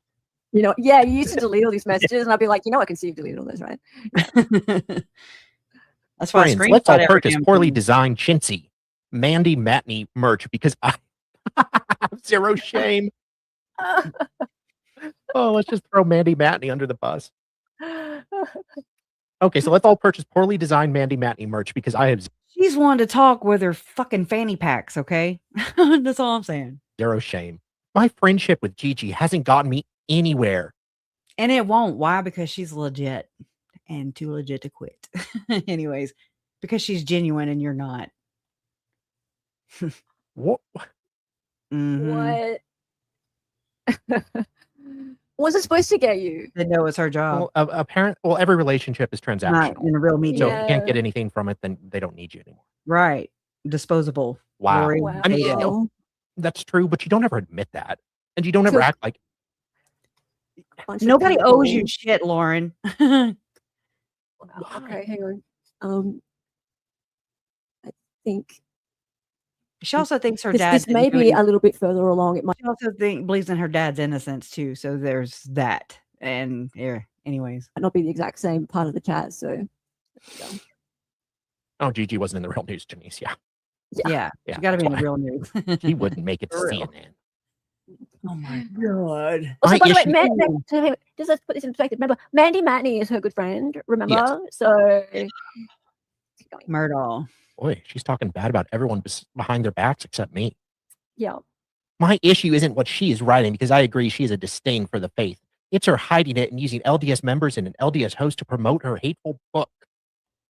Okay, I wanted to read this for myself because I got to process it. My issue isn't what she is writing because I agree she has, and this is that Mandy chick she's talking about. I mean, this has nothing to do with Mormonism, right?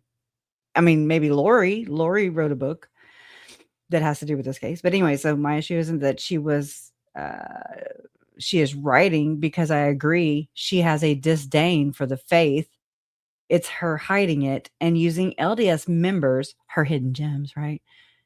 And an LDS host, Lauren, to promote her hateful book. So are you, or whoever this is? I don't know. I don't even know who the hell that is.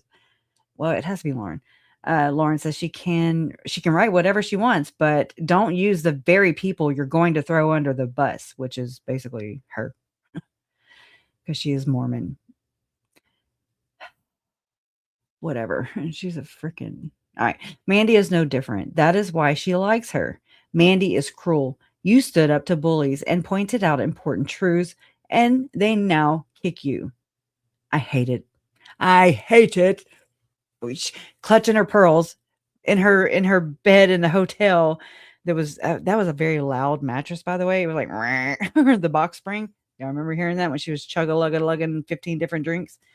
Anyways, holy crap. Yeah, I can picture her in that gray top or whatever after she left court and she was boudin like a little brat. I didn't get my way. And just make it for, documentary or whatever. Oh my God. I can't stand this woman, y'all. I didn't realize how wicked she is. Mandy is no different. That is why I already said all that. All right. I hate it. Yes. Just like Mandy pretending to care about the very people that they're just using to further their own personal agenda, all under what? Under the guise of what? She can write whatever she wants, but don't use the very people you're going to throw under the bus. Isn't that what happens? Isn't that what Lauren's doing? Yeah, it is. It is. Yep. Mandy is no different. Pay breakfast. Must be talking about Lori right? Hellis. Who's she talking about there? Hellis, I think. Who's she talking about? Who's she talking about there? Mandy is no different. That is why she likes her. Mandy is cruel. You stood up to bullies and pointed out important truths, and now they kick you. I hate it. The typing in blue, I don't know. I don't know who the typing in blue is. Okay. It's Lauren Matthias in a group chat in Also, August of how 2020. you treated women in the courtroom. Mandy is always complaining about Dick. I mean, how Dick treated her in the courtroom. Whoopsie. Oh. Oh, poop poop. Oh my gosh. Merry Christmas to you too. Right on, Lyman. And what about how Lori treated me on my own show? Oh, Lori Hellis. Oh yeah. Hellis. Oh, okay. Now it's falling into place. Right. Okay. All right, let's We might have to segue start for at the a beginning. second. We're gonna take a field trip. Everybody get in. I'm a bar the cooter, DeVille. Not just picking. I love that. So Any thoughts on that, Lori? this is deleted. Also, October 29th, 2021. And let's just dive into this little nugget. Okay. I know it's shitty quality, but here. Lori. Well, first of all, I would say that Oh, and I cut out a lot of the uhs and the ums and the things like that to try and alter it and to, get through it. competency, once again, isn't black or white. It's certainly a spectrum, and a person can be competent at 8 o'clock in the morning and their medication can wear off and they can be thoroughly incompetent by 5. So I'm not sure that it's not as concrete, I think, as we lawyers would like to make it, because lawyers are all about black and white, about black letter law. And Dr. John would say that unlike black letter law, psychology is much more subjective. No, I think that it Dr. John would say, you didn't have to cut me off. Now you're just somebody that I used to know. All right. is possible. One of the things that might happen with Lori is that it may be that her periods of lucidity and her will get longer as She basically threatened my friend Jen. The L mom, she had made a video about exploitation. Imagine that. No names were used. Imagine that. And Hellis took it upon herself to believe that the video was talking straight to her. And so some emails went back and forth. Jen was, from what the emails and communications that I saw back then, and without looking at them right now to remind myself or refresh myself, it was like Jen was saying, apologize to Kresha, because we had appeared on Web Sleuths one night, and then her and Lauren showed up right after us, and I have that interaction too. It's quite interesting. And I'd shared about the second anointing, and then I got Lori Hellis in my Facebook Messenger saying, "Oh, I saw you on Web Sleuths earlier, and your research sounds like something I want to research for my book." And I was just like, ew. It was just cringe. Like, she never acknowledged me before that, Don't be trying, you're writing a book. And then, I remember in the Facebook group where she was talking, I think she had just announced it. Maybe I'm talking about Lori Hellis, announced that she was writing a book, or I don't remember, but and then my Uncle Jerry was like, "Oh, glad you're going to be profiting off my brother and his kids' murders," Anyway, so I don't know how that ended for them, but it just, again, somebody taking up for me. And I mean, I didn't ask Jen to do that. I didn't ask her to do anything, She did it because she saw the exploitation back then. Okay. Of caw, right? The trauma vultures. So that's basically what she did. She did it on exploitation of families and murder victims and these cases. And I don't even remember, because it was back in like 2021 or 22, somewhere around there. And Lori Hillis never did, but Flying Monkeys went and attacked, and Jen was actually hacked. And like I said, she's been run off of YouTube, and she's been diagnosed by Dr. Yawn and company, allegedly. There's a screenshot. Yeah. I mean, terrorized. Domestic terrorists, except cyber world. She responds to her medication. So it's a process and not. Hillis also, she knew the people that bought the land that Chad Daybell's property, was Chad's.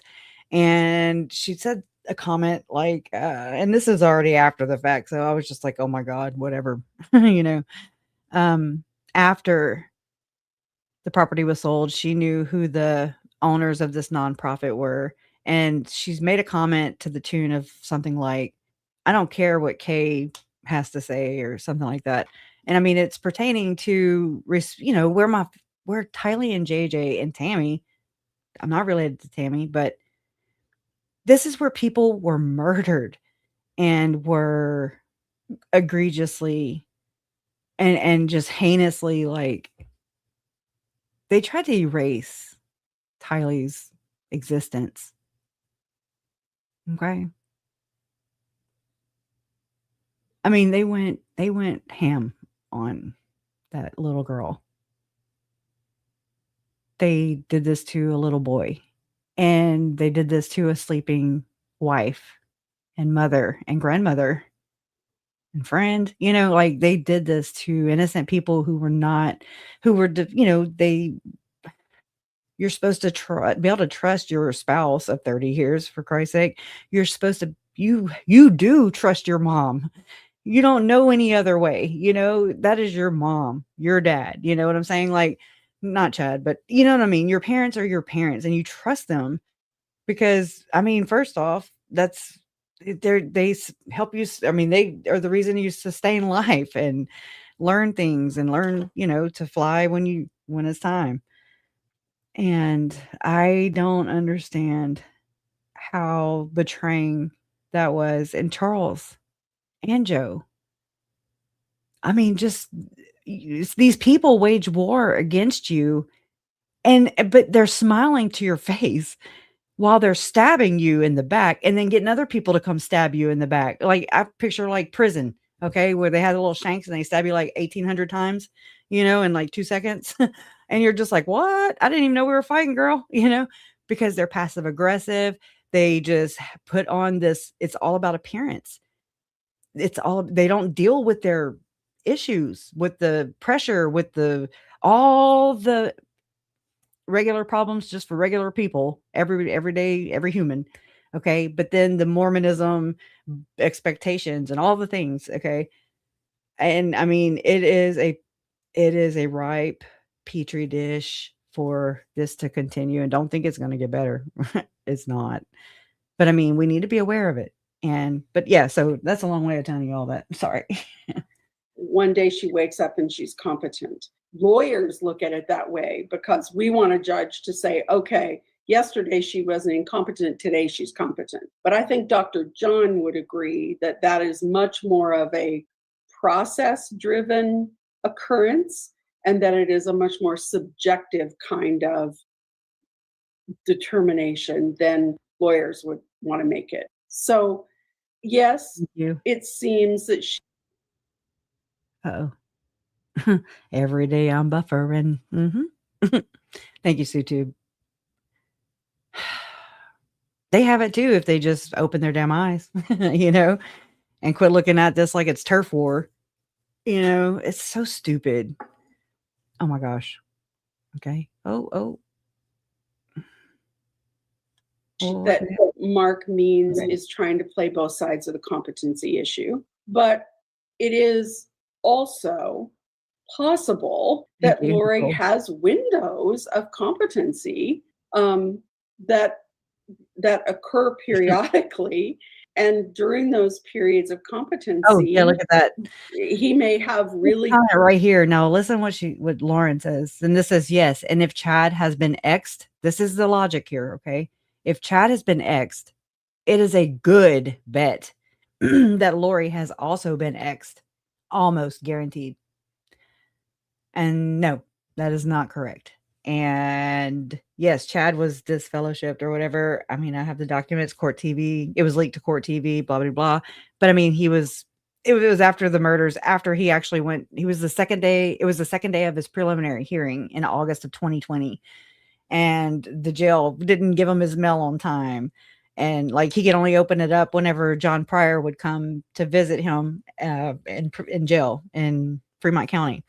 And so they were like withholding his mail, possibly the jail, I don't know. Anyways, but somebody leaked it to court TV, and that makes me wonder, like, was it John Pryor? Was it Emma? Because Emma was having quite a few conversations on record that are out there that you can listen to with Chanley Painter of court TV.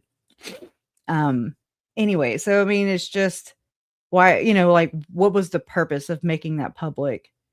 And was it Chad and his daughter, Chad's team? Was it strategy? I mean, seems like John would have maybe Pryor would have left with it in his hand. I don't know. I really don't know.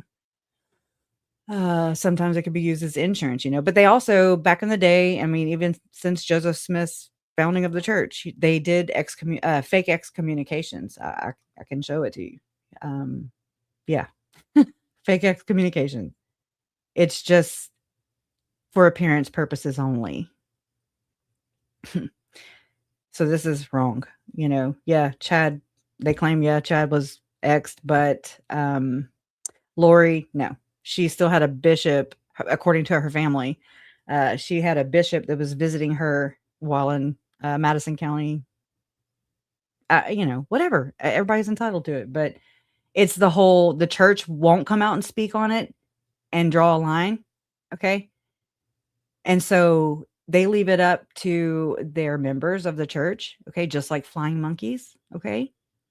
And people who are weaponized by their leaders. Like there was a talk in 2007 by Elder M. Russell Ballard, who was an apostle in the church. He died November 12th, 2023. I remember that because he was the guy.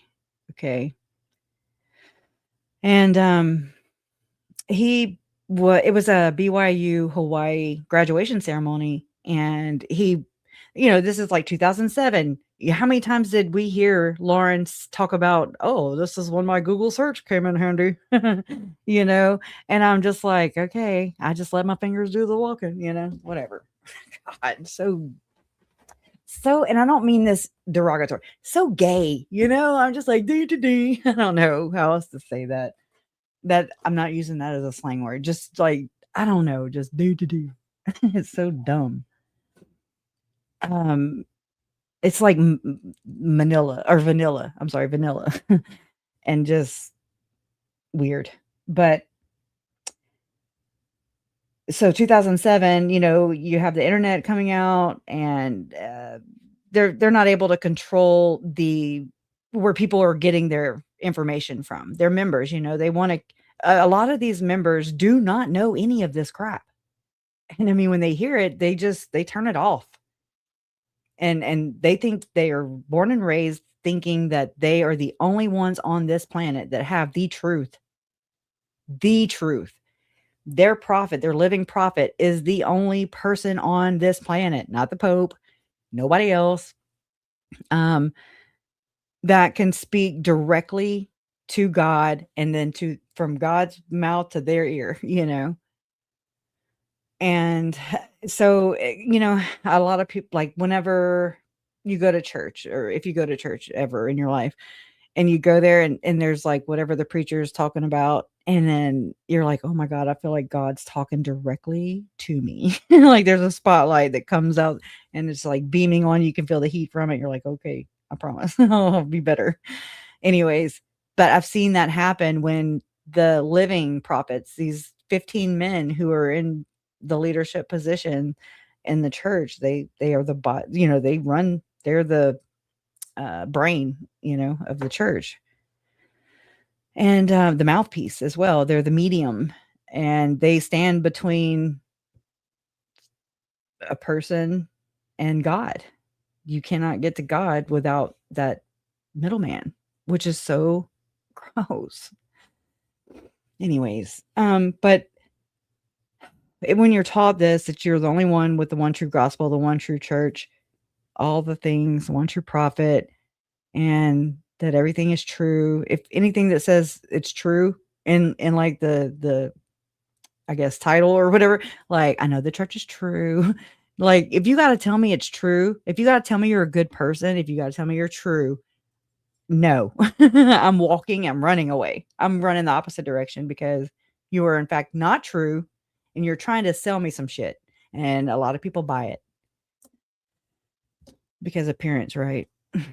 Oh my God, but peel that first layer back and it is a nightmare. And it's not just the Mormon church. This is a lot of these kind of institutions, okay? The 501c3, just that all they do is manipulate and find loopholes and other ways to capitalize, to exploit, basically to exploit at the end of the day. And that's my opinion. But I mean, come on, it's the wealthiest church now. It's like almost $1 trillion church. It owns most of the land in Florida. It's like it's right under Bill Gates with the land ownership in the United States of America. So people are like, okay, I didn't know anything about Mormons. Never thought I would even be here and talking about any of this or learning about any of this. But here we are. They didn't just affect or Mormon or the belief system or the practices actually didn't affect my life until all this happened. And my family, like Charles had converted. Lori was Mormon. The kids were Mormon. Tylee loved her church. I'm not like putting that down on them. Like I don't look down at them. I'm disappointed by the character of the people that I've ran across who will defend a building. And I don't understand that, and a belief over human life. And that's where I just ain't got use for that. You know, like if I can't get you, if you can't even, I ain't got to get you nowhere, but if you can't even realize that human life trumps that building or some place that somebody told you was holy, and so therefore it's holy to you, that's just a thought. It's in your mind, you know. It's somebody told you that and continued to tell you that, and so you believe it. I did too, you know, with the way I grew up and everything.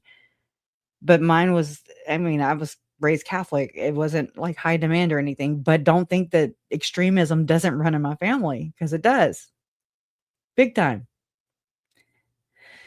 It's wild. It's just, anything in like excess is extreme. It can kill you. It can hurt you. It can harm others. So, you know, that's one thing that I've learned is just to kind of balance it out as best you can. There's no way you can ever just be perfectly balanced. I try to tell this to my bonus son, you know, I'm like, okay, but if you're doing this activity, and over here, and you're just so involved in all these activities, well, there's something that you are neglecting, you know, because you can't be whole-assed everywhere. you're neglecting something somewhere. And so just try to be aware of that, you know, like just know that, oh, you know, I need to water over here too, so that grass will grow in the sun, you know, so it don't kill the grass or whatever. Anyways. Good substantive conversations with her, and then turn around and the next conversation he has with her makes no sense. I've certainly had that experience before of going to talk to a client, finding them to be really cogent and really understanding what's going on, and talking to them about the facts of their case, and then talking to them at another point a few days later and discovering that they're really, at the point that I'm talking to them, no longer able to even remember our conversation or really be able to fully understand what it is I'm talking about. So it's not necessarily a straight line. Restoring someone to competency looks more like a meandering stream than it does a superhighway. Yes. Thank you. Thank you. And again, excommunication, Carrie clarified. I want to go back to that because it's a different term now that just went blank. But I mean, when it comes to Chad and Lori, let's just call it excommunicated, exed, as Carrie says there. I think it's appropriate. It's not appropriate. And Nate Eaton did the same thing too. After Lori was sentenced and he interviewed her and all that stuff in Arizona, there was a live stream, and I'm trying to find that one part where he confirmed in his chat in Courtroom Insider that yes, he had heard from a source that Lori had been excommunicated too. And I'm like, nope, I'm not going to just buy what I'm hearing. The general, you figure Mormons, they know their culture, right? Of course they do. I'm Cajun, I'm Coonass, I'm from Louisiana, I know my culture. But, and I mean, I'm not going to know unless I experience your culture or vice versa. So it's like, I don't know how that organization operates as an outsider. I'm not an insider. Okay. Charles, he was, and Joe too, they were both converts, but Chad being born into the religion. Okay. Same with Lori, basically, I believe, being born into that belief system. Okay. So they consider, I would say, I call them thoroughbreds, but true believing Mormons, the pioneer heritage, blah, blah, blah, blah, blah, whatever it is. So already that puts Joe and Charles and converts who are married, at a disadvantage. They don't look at them like the spouse who's all in, who's 100% Mormon, and they just want to fix everybody, right? Mm-hmm. Tylee actually said that. Colby said that Tylee, or wait, no, Tylee told that to one of her friends, and it was in the police report in the FOIA docs, that her mom just wanted to fix everybody. And I was like, oh Lord. I mean, she couldn't even fix herself, And I mean, I know people like that. I do. And it's wild looking at it through this lens and this experience for sure. What was I saying though? But yeah, about Nate Eaton, saying that, yeah, Lori was excommunicated. But again, I'm not buying it, just like I'm not going to accept it when people say, oh, they just snuck into a temple and they sealed themselves together. Must have been a proxy, they did it in somebody's backyard. I don't give a shit. I know that there are temple records that were from the church that were testified to and, introduced into the court record in several of the trials. By an FBI agent or analyst, Nicole Heidemann. Okay. And so I'm like, okay, we know they were in Mesa, Arizona. We know that they scanned their cards within, minutes or seconds of each other. We know that so it puts them there, that's evidence. And the only thing we don't have is I'm sure it exists, but the church doesn't have to turn over any kind of like camera footage or anything, I don't think. But anyway, so there's things that corroborate this. Not only that, but Chad's James and Elena's story, Loinfire story, it actually corroborates that as well. He actually talks about kneeling across from Elena and da da da da da. Okay. And the rest is fucking history. But I'm not going to buy it because the church has not come out and said one way or another. I'm trying to hold the church accountable by not just repeating what you don't know how many times I've seen and heard people retelling or telling the story of my family's murders, Tammy's murder, allegedly Joe Ryan's murder. I'm just going to have to say it for CYA, cover my ass, purposes. But just saying, people repeat it because it's a lot to learn about Mormonism. And is it true to fact check them if you're an outsider and you don't know any better? That is a big leg up on them, in my opinion. And I've often wondered, what if my family would have been Mormon? How much of this would have actually gotten out? You know what I'm saying? How much, because they handle everything in-house. And they teach their members that it's wrong to sue people. They actually teach them that. Adam Steed even brought that up, and I was like, wow. I'm not saying that's the way to go, but I mean, don't be nobody's bitch. You know what I'm saying? Like, that's bullshit too. And they just steamroll over everybody. And it sucks. I hate watching it. And it's like, hey, you're in a burning building. Here, come on. here's my oxygen mask. And they're just like, F you. You know what I'm saying? Like, it sucks. And so people that end up leaving the faith, the people that are still inside the church who are shunning the ones who left the faith, usually it's a lot of the general consensus of the experiences that I've heard and read about. They get shunned. And I mean, can you imagine? That's only it's like its own ecosystem. It's theocratic. They work together. That's the whole Mormon way, and it's beautiful. But like I said, anything in extreme is horrible. You know, it's catastrophic. It can be. I mean, look at Adam Cox, who was a radio DJ, and they had that contest, "We for a We," where they had to drink water and hold their "we" in order to win a "we," gaming station. And the woman died of water overdose. Basically, she drowned. And so water in excess, it can kill you. And so it's just like something as simple as water. A basic life need. Anyways, so it's just wild, when you think about these things. It is for me. But to sit here and say and vouch for the church just to make people feel comfortable too, because they don't want to reckon with the fact that, no, I don't think that you are Chad and Lori. I don't believe that because you hold the same beliefs, which I do believe, that is exactly what I see. Nothing's different except for the label, the term zombie. Okay. It's just it's like pop culture. Gypsy Rose, I learned, uses cockroach. That's dark. Tim Ballard, he's been using lukewarm. Okay. That's dark. Okay. You see what I'm saying? Wheat and tares, that whole parable, the wheat, you separate the wheat from the tares. Lori just preached this to Nate Eaton to give to Colby. And that's exactly what they did. That's exactly what she and her crew did with Tylee, JJ, Charles, Tammy, and I believe Joe.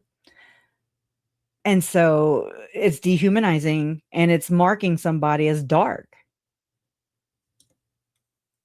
Bully to Lauren, bully, stalker, dark, dehumanized. Just interchange that with zombie, dark, marked, Satan, whatever you want to call it. Often too. I am so sorry. Every time I'm about to talk, I start coughing. October 29, 2021. Lori, is there anything else you want to touch on when it comes to this right now, our tonight subject? I don't think so. I just remember this too. She and John were on Dateline. See the dress too? Mm-hmm. She'll brag low key, passive aggressively underneath. You'll hear it. My newsletter started out with a few sort of housekeeping things and the earlier. She didn't actually want you to talk, Lori. She just wanted to act polite, and then she wanted to steal the show. Sealed hearing with my thought that, this isn't going to be a really exciting news week. And then boom, we get this strange motion from Mark Means. By strange, I'm assuming that would be competency issues and things that are none of our business. But I was all for unsealing documents, but not the way that I feel. And it appeared that Lori Hellis went about it. And this is all this other shit going on already for quite a few months before this. And just a lot of triangulation, a lot of accusations and whisper campaigns, if you will. Okay. Like just bullying in this sense. It's very effective too. Especially if you don't know about it. I won't, let me see. I just saw a question that says, isn't Lori deemed incompetent because she refuses to speak?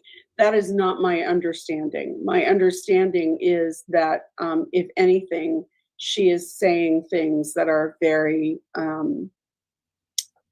incomprehensible, irrational, and I was always of the opinion that Lori was just squawking, like, hey, I sacrificed them, like whatever. Just talking that kind of stuff, and I mean, they say that hospitals, military bases, the military, colleges, universities, schools, um, things like churches, these are the biggest places where they reprogram people or where they program people. And it's scary. And I saw News Nation did some stories on MK Ultra. I was like, oh shit. Keep your eye on them. Keep your eye on the mainstream talking about MK Ultra. And without an understanding about how they could incriminate her. Right. I don't know who this clinician is, and let's remember her initials are NC. Job, her or his, NC's job is to restore Lori to competency.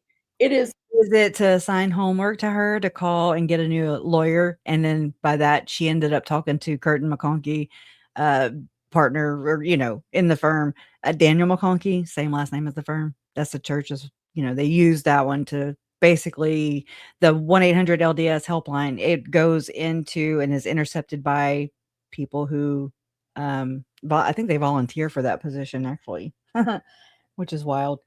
When I first saw that, I was like, oh, cool. Yay. That's good. When you see that, like, okay, good. They have a whole hotline set up to help victims of sexual abuse and other issues. Okay. In the church. But then the Vice are, news stories that came out, a little girl named MJ and her sister and what's his name? Paul Adams, down there in I want to say Brisbane or something, Arizona. And anyways, it's devastating to know and to find out what is actually taking place. Tom Kosnoff is amazing. I absolutely was cutting backflips whenever he was so refreshing. He's an attorney that basically like whistleblowers and the boys, some of the Boy Scouts of America, he handled those. He stood, he went toe to toe with the church. And the church is ginormous. It is a monster. It'll chew you up and spit you out, and you sign an NDA. You can't talk about it, And I don't shame anybody who settles, out. I don't at all. I shame the church. I do. Because in my opinion, if you wouldn't set up a hotline to intercept said calls, you wouldn't be able to go and do plea deals or, just, hey, please don't sue us here. Throw money at people. This will shut them up. They're beneath them. They look at people, their members, I believe, and everybody else, trust me, even worse than that, as beneath them. We are not them. They are not us. They not like us. That helpline, though, Lori allegedly called because she was assigned homework on October 5th, 2021. So look, if this is the correct date, which I believe it is, so I'll put it up here, October 29, 2021. I don't know if it's when I screen recorded it or if it was, you know what I'm saying? So I have no records to check it because we got dirty deleters right here. Got a dirty deleter. Mm-hmm. It's not NC's job to advise her on legal matters. If to the extent that NC advised Lori on legal matters, it was inappropriate and unethical. We don't know whether that happened or not. So, and this, my friends, is part of the appeal that Lori filed back in 2023. I think. Was it 2023? Okay, we were supposed to go over that tonight, but everything else, we got plenty of work, plenty of time. I'm not going to comment on who this person is. I absolutely. And check Gigi out too. She's been nailing it as usual. Pretty Lies and Alibis. She's been breaking it down into parts. Absolutely do not want to see this person crucified in the media.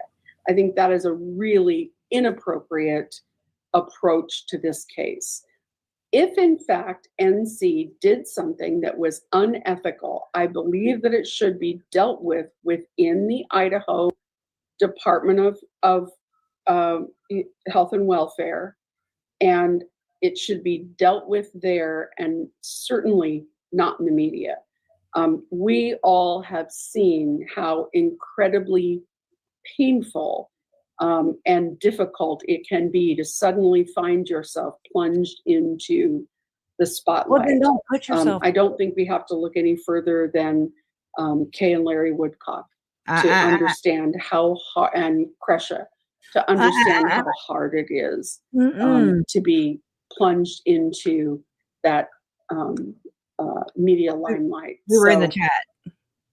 I don't want to see that person end up being outed in the media. I don't think that's the appropriate way to handle it, even if that person did something that was not appropriate. Thank you. Yeah. She got a one up. There are so many more questions coming in. I am looking forward to getting back to my family. I haven't been with my son all day because of what John and I were up to today and this. So, but I wanted to share a story, and then I want to share our ideas too, Lori. You and I talked about an idea we have for November with our panel, but and other good questions are coming up. Thank you so much for the super chat, Rosenblum. I'll just show this here if you want to respond to that. But I wanted to share about Kate and Larry. So Rowan above, almost when we finished, or when we were starting this show tonight, said that she'd love to know more about Papa, who is Larry Woodcock, visiting our son. And I thought, I would love to share a little bit more about that, if I can stop coughing, of course. But so I shared a picture of Larry and our little boy on YouTube, and on our Facebook, I had shared a story with Larry, Papa, as my son knows him, doing my little boy sharing all his different dinosaurs with him, and then a gift that they sent Banks for his Lauren, fuck you. Okay. His birthday. And so to share a little bit more about that, they did visit us in April, and I just have to tell. And then that's the video she struck down that I played fair use over me and my mom and Awen. Yeah. Tell this story because Larry and Kay both won our son over. Seeing them with Banks was the most endearing.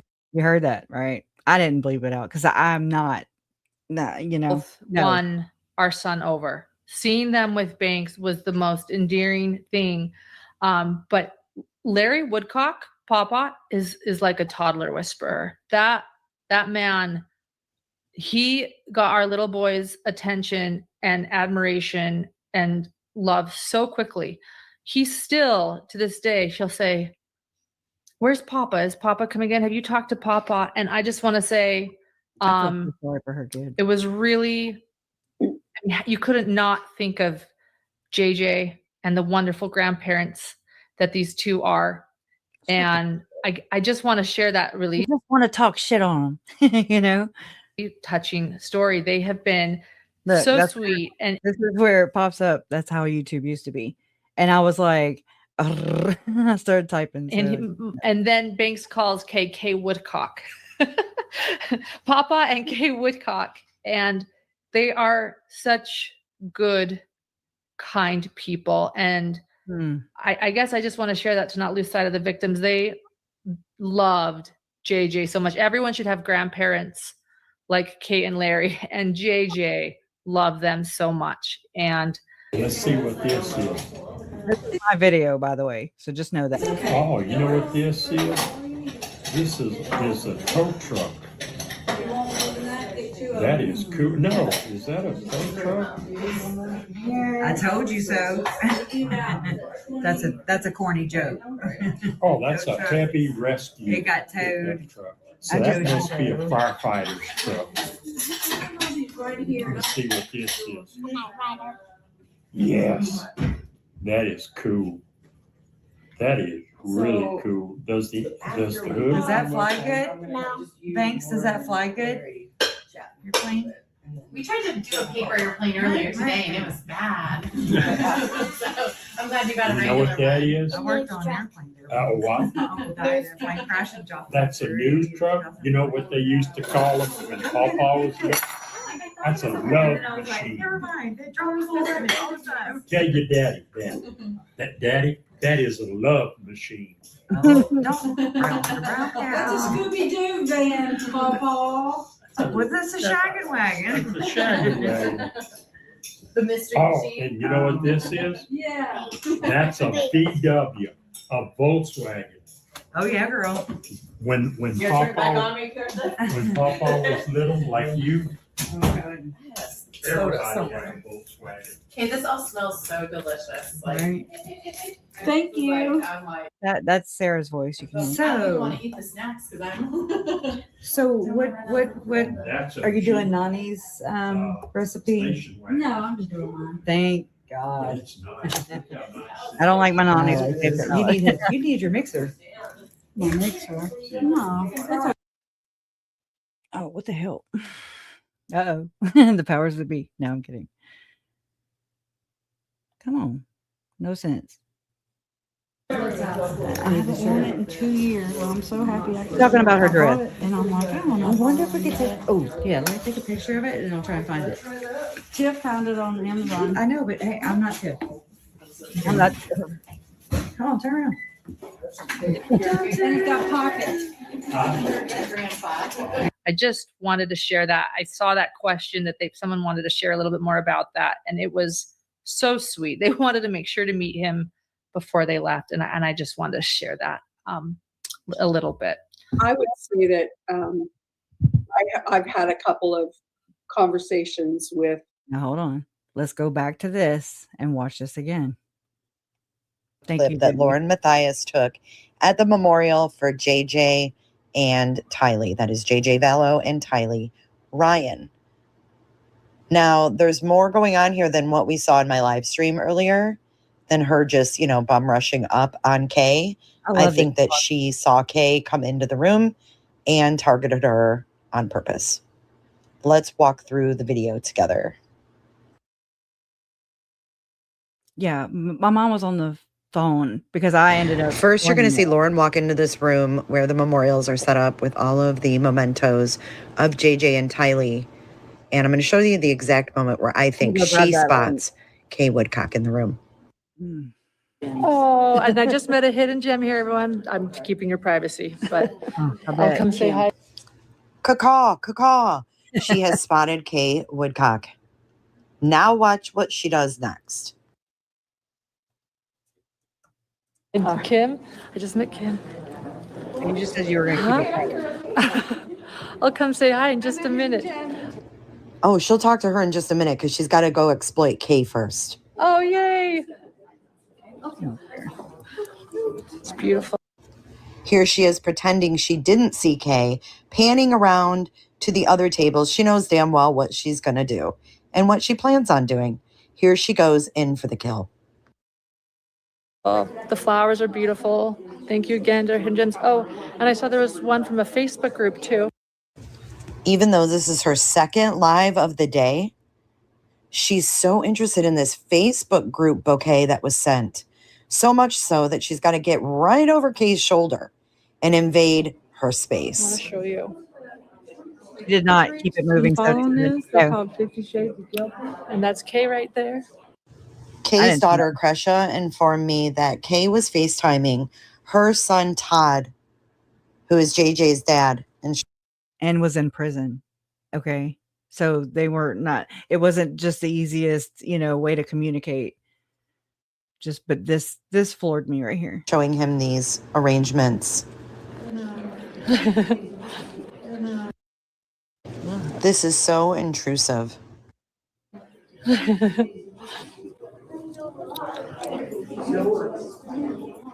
What was the point? These exploitive moments are not few and far between for Lauren Matthias and Hidden True Crime. You can find moments like this in almost all of their videos where they're exploiting, getting into the personal space or personal lives of victims. This needs to stop. In this video, I'm going to walk you through a clip Sorry. that Lori. Okay, let me go back to this. With Kay and Larry. And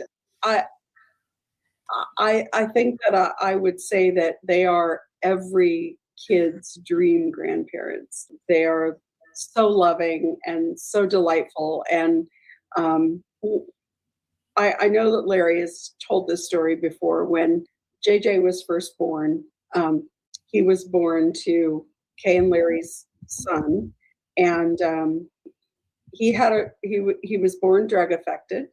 And we all know that infants that are born drug affected have a whole set of early issues. And one of the things is that it's very difficult for them. They're typically born premature. It's very difficult for them to settle and self-soothe and put themselves back to sleep. And people who take care of drug-affected babies will tell you that there are a lot of sleepless nights.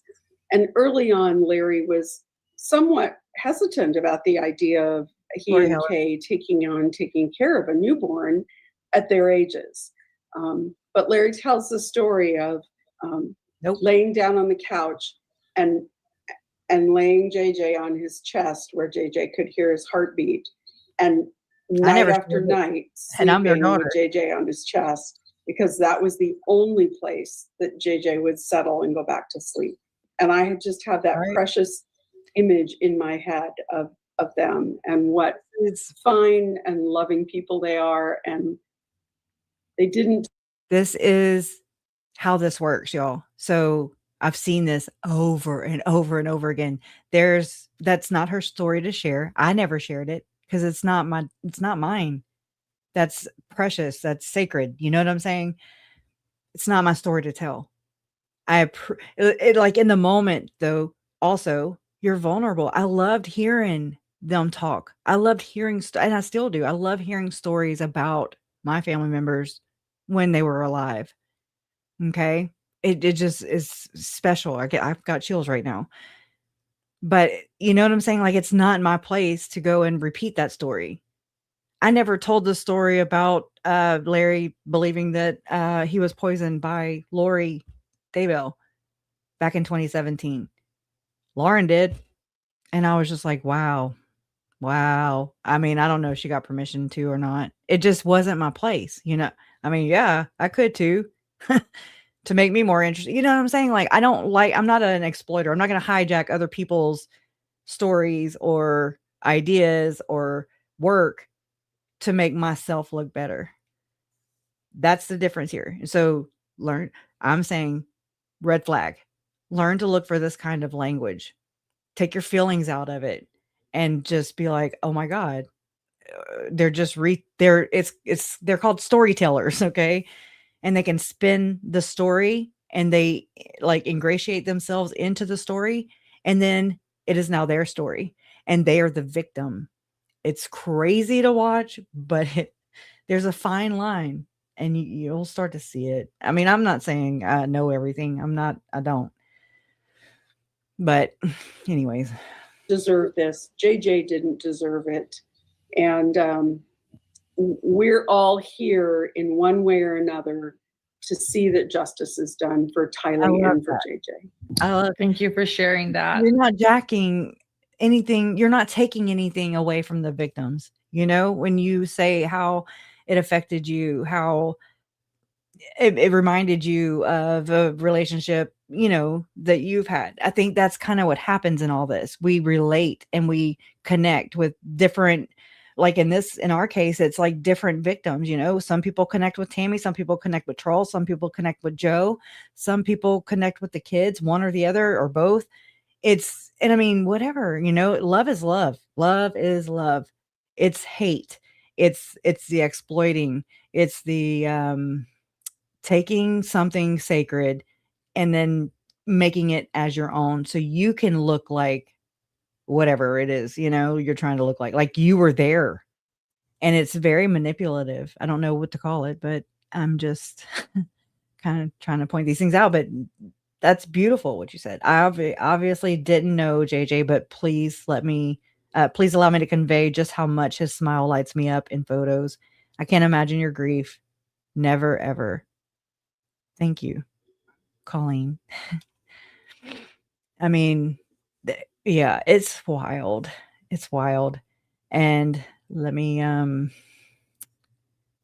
bring you over to here real quick, because this was, I don't know how to cover the chat. So let me speed this up a little bit. I'm obviously moving slow. Who's talking? I shouldn't say I know who that is. Every day with You're talking Jay. about JP? Oh, shit. Got it. Okay, thank you. This is Lauren, by the way. This is, God dang it. This is Lauren, okay, on her lunch live. She had a lunch live right here. She pinned a comment of mine that says, same with Charles in the pool party. I'm fucking done with this broad. So disrespectful, because you'll hear the 144,000. Okay, just know that. Oh shit, I jinxed myself. This is horrible. Who are these people? Who are these people she's just filming? I mean, these are people and their kids. Hello. Hi, guys. What? Hi, guys. This is a memorial. Read the room. Yeah. John Miller was one of the attendees, along with Tom and Chad Daybell conferences. You're not broken, Sutu. I'm not either. There's her friend Sarah. Check out her declaration again. Who's Sarah? Hello. Hi, guys. This I'll is show you this guys was this. so telling to me. Hello. Look at this guy. He's like, yeah, okay, we're at a memorial, dude. Why are you filming me? You guys this. Hello. Well, come around. I'm going to show you guys just how incredible this is. Why didn't you do this beforehand? Because I mean, she was helping her friend. So this was do this thing.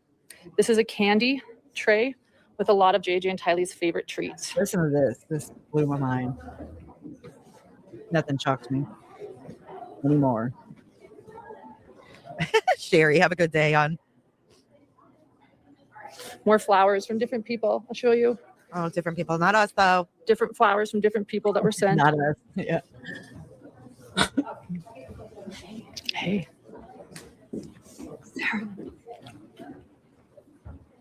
So inappropriate.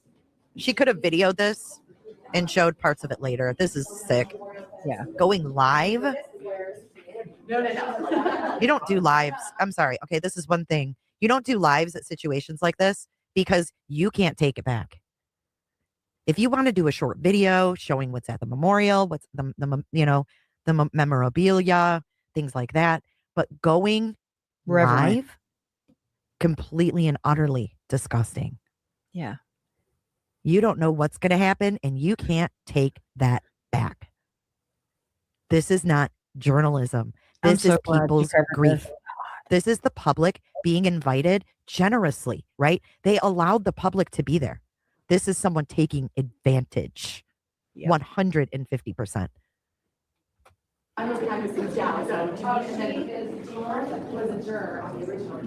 It was beautiful.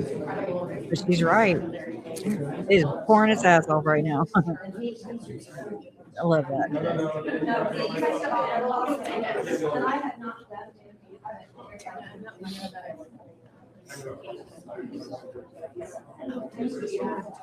I'm live, but yes.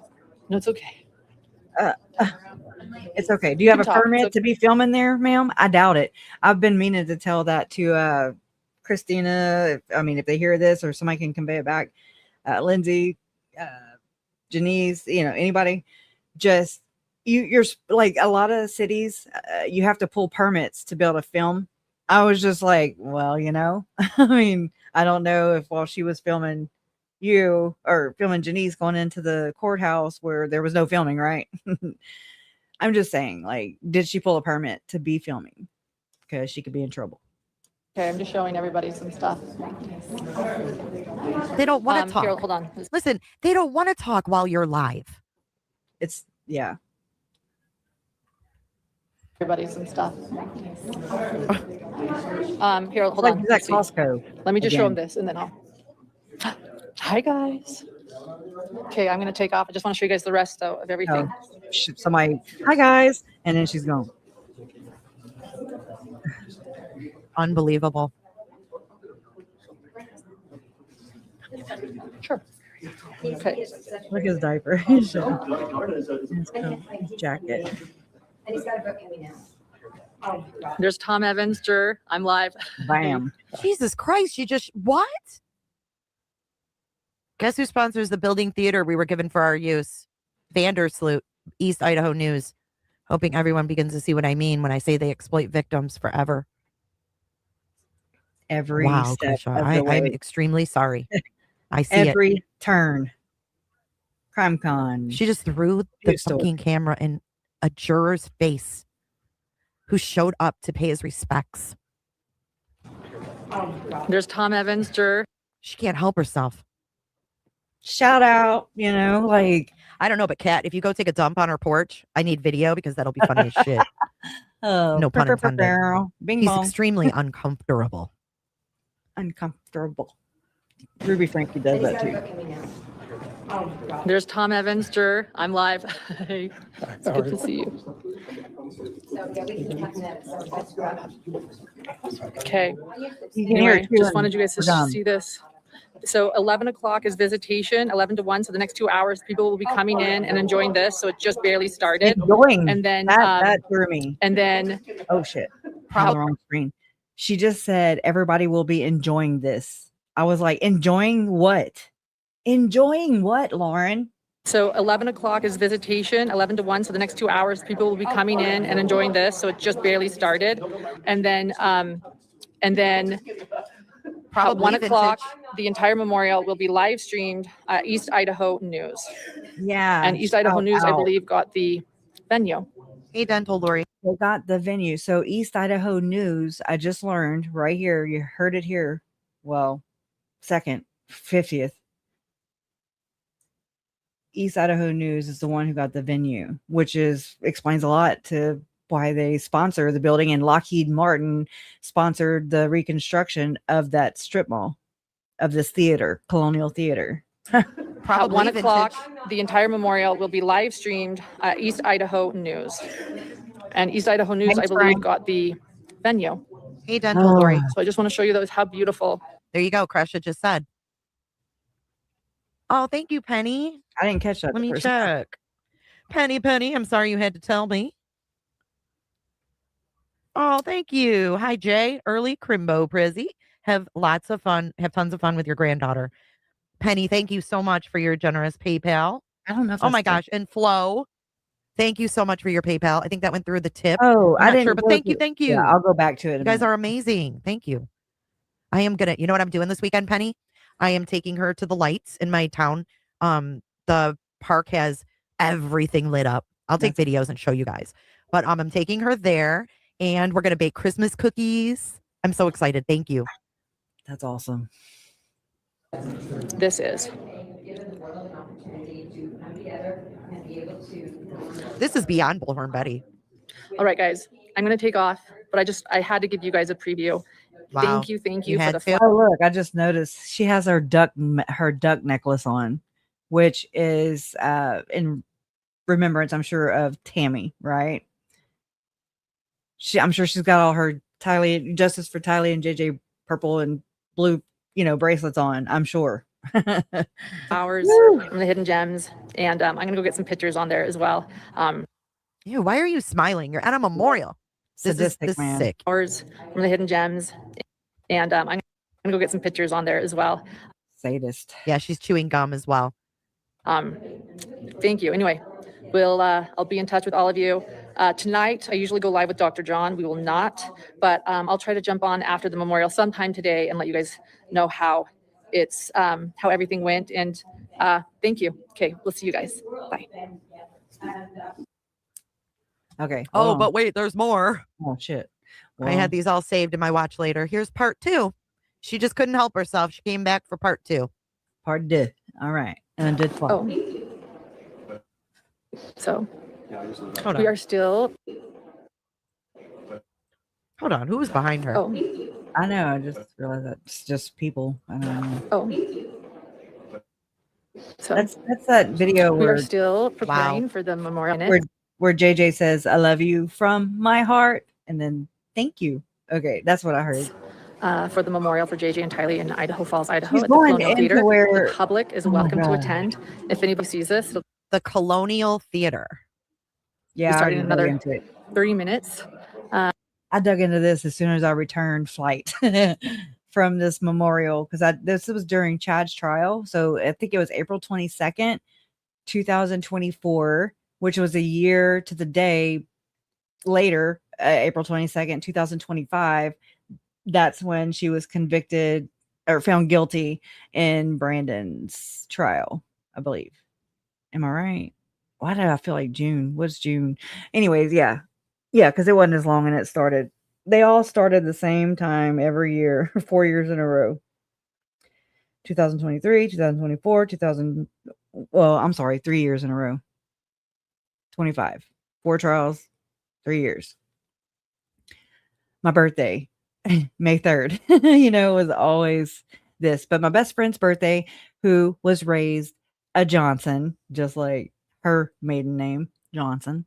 But my friend is a good Johnson, okay? My good best friend.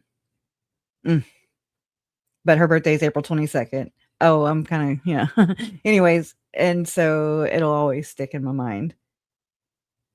I just wanted to share again something that actually Trisha from Web Sleuth told me and reminded me. And Oh fuck! Now we got Trisha entering the scene.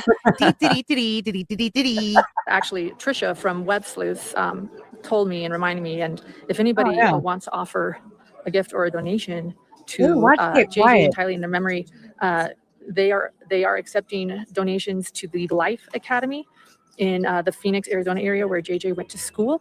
It's actually Lauren's Institute, like my name, Lauren's Institute.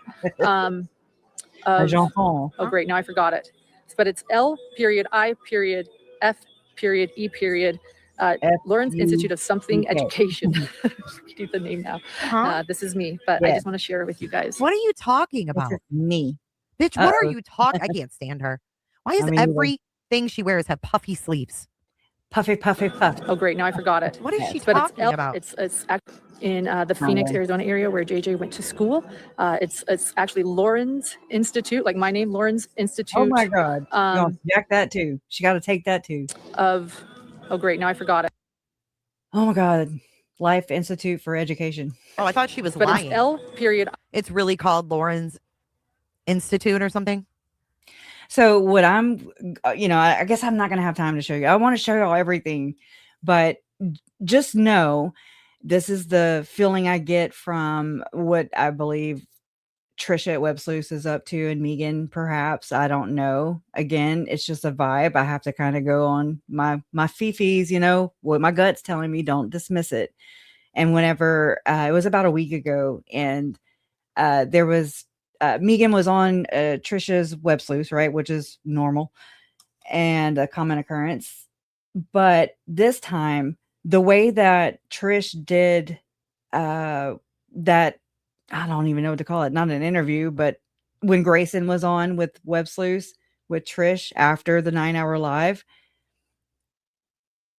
Trisha, she can't find her way out of a wet paper bag. And I can say that because of me too sometimes, all right? A lot of times lately. But just, I'm not here to lead anybody.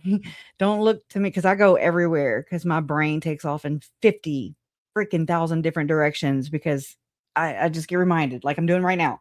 But getting back on task. So it's just weird the way it felt, looked, the tone of it. Trisha was like keeping Megan on course. She was saying stuff like to Megan, she was saying like, but you're related to Tylee and JJ, right? And what I think they're doing, what it appears and feels like to me is they know that they can't, Trisha did her July 22nd every year. She would do an end of the world fundraiser, allegedly an alleged fundraiser. And so this past year, I found out from my mom, like, because we haven't started a foundation or anything like that because, oh my God, first off, I'm freaked out by the whole nonprofit organizations with all these Mormons. Okay. I'm just like, they whip them up in no time. I'm like, what do y'all have? And I'm like way back here at the damn start line. I ain't got to the race yet, and I'm like, well, okay. I guess I'm dumb, but anyways, they create these nonprofit organizations like a cat licks its ass. Okay. Basically, sorry for the expression, but so what I ended up going back and telling Trish that if anybody, she wants to raise money for Lauren's Institute for Education, just like we just found out right there, apparently for during Chad's trial when did the memorial, apparently that's where, I wonder if she sent money to them. Now I'm wondering. Well, this year, since everything, all this shit has been exposed, and Trish is like sending me, not lately, but she sent me the messages, telling me to basically correct my misinformation of Grayson. And I'm just like, why don't you correct your shit? Okay. First off, like, don't come at me right now. Anyways, I'm just saying, like, just trying to like hovercraft and minding everything I say, but they don't do the same. They do not do the same. It's so glaring now, I'm just like, oh my God, this is so obvious now. Again, you're in this game that you don't even know you're in a game. You're just like, hey, and they're like effing you over every turn. It's wild. But so to me, it felt like, okay, now we don't have Kresha and her family, right? And I mean, we have to do the fundraiser every year, July 22nd, the end of the world. They say this is when Chad predicted the end of the world, July 22nd. I remember it because it's my ex-husband's birthday. And I'm like, yeah, that makes sense. End of the world. Yeah. Ex-husband. Anyways. But I even said this before I even saw Megan on there and this interview or whatever. It was like a reintroduction into society for Megan to really latch on to her relation, her, how she's related to Lori and Alex. She always forgets Alex Cox, I guess, because he did the killing, or they think. Anyways, but Alex Cox and Lori Vallow's dumb cousin. I like how Salty put that. But it seems like the story is getting a little skewed. It's getting a little more elaborate. And anyways, it just gave me icky vibes. We'll go over it because I want to go over it. And I'm so glad that Dreadful Penny is going over it. I hesitated at first because I was like, oh my God, who am I? I'm not here to judge her grief or anything like that. I'm not here to judge her, period. But I'm here looking for all the manipulation and the exploitation that I believe is occurring, that has happened to me and my family, period, already. I mean, Megan basically shamed me for feeling the way I was feeling. When anyways, it's just so deep. It's so damn deep, y'all. And I'll be damned, I'll be damned.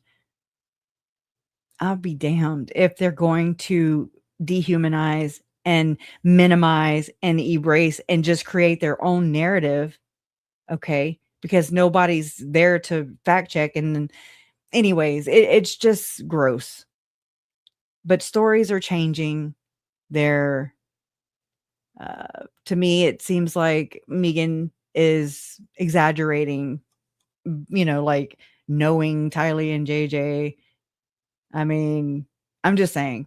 So I did put it in a community post for members only, and Michelle's Mixed Media. I remember that comment now. So I need to go check that post. But if anybody wants to contribute, if anybody has seen any differentials in the story of Megan or anybody else for that matter, please email me at kresha0123@gmail.com or post it in a comment. Let me know. Just please share it. That way we can hold people accountable. And hold me accountable too. Okay. I'm not exalted at all, ever. Crap. What was I about to do? Shit. Oh. Damn it. Oh, I remember now.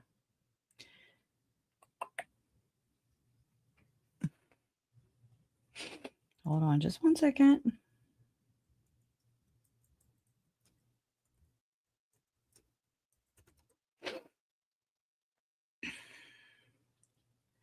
Okay, I'll show you just a little bit.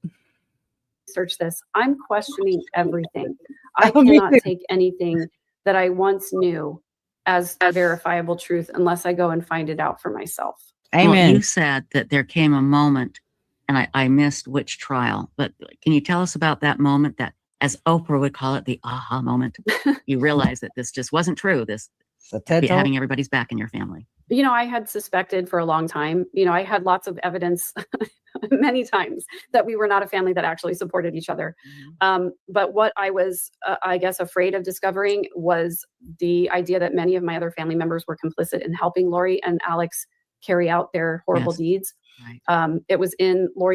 This is someone who, in my opinion, did this very thing, except for people who, Lauren, who's not her family, who has actually, according to my source, talked. She actually, how it was quoted to me is that she hates Megan. And I mean, that's hard to even, say out loud.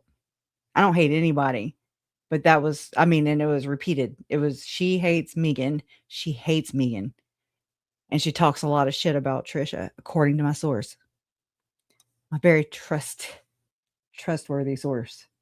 Credible. Reliable. But Lori's first Arizona enabling trial, the bad actor, when basically. Adam was on the stand and he was testifying, and he was saying that Look, they can't stop looking at the damn comments. Their eyes always dart to the right.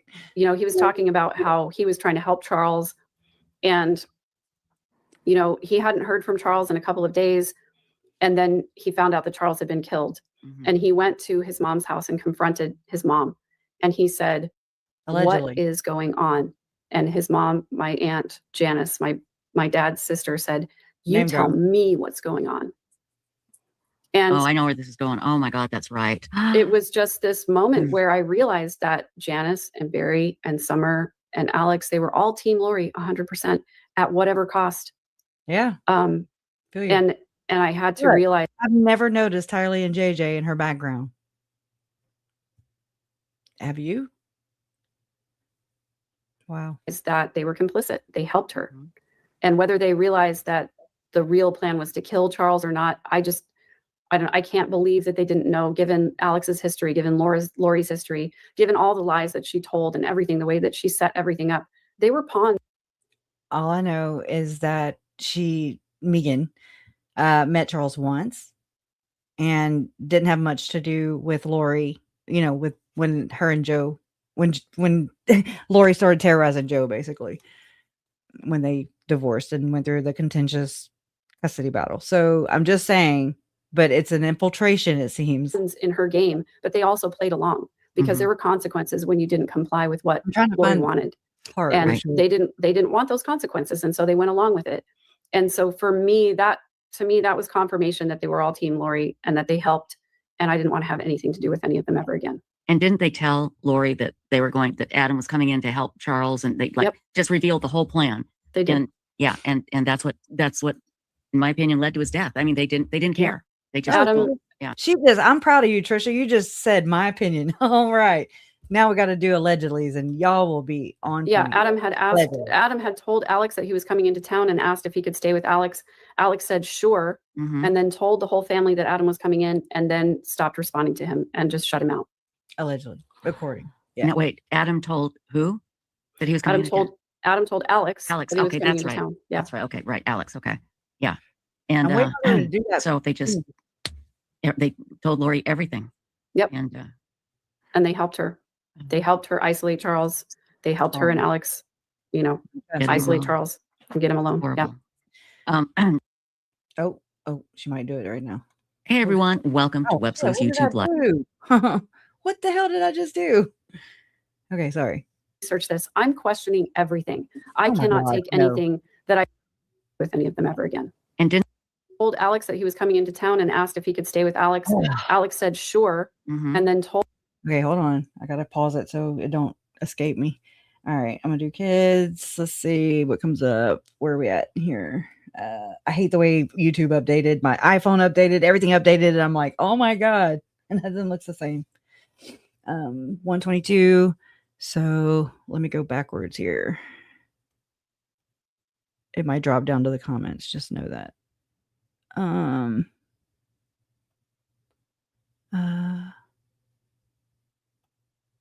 wait. I think that might have been it.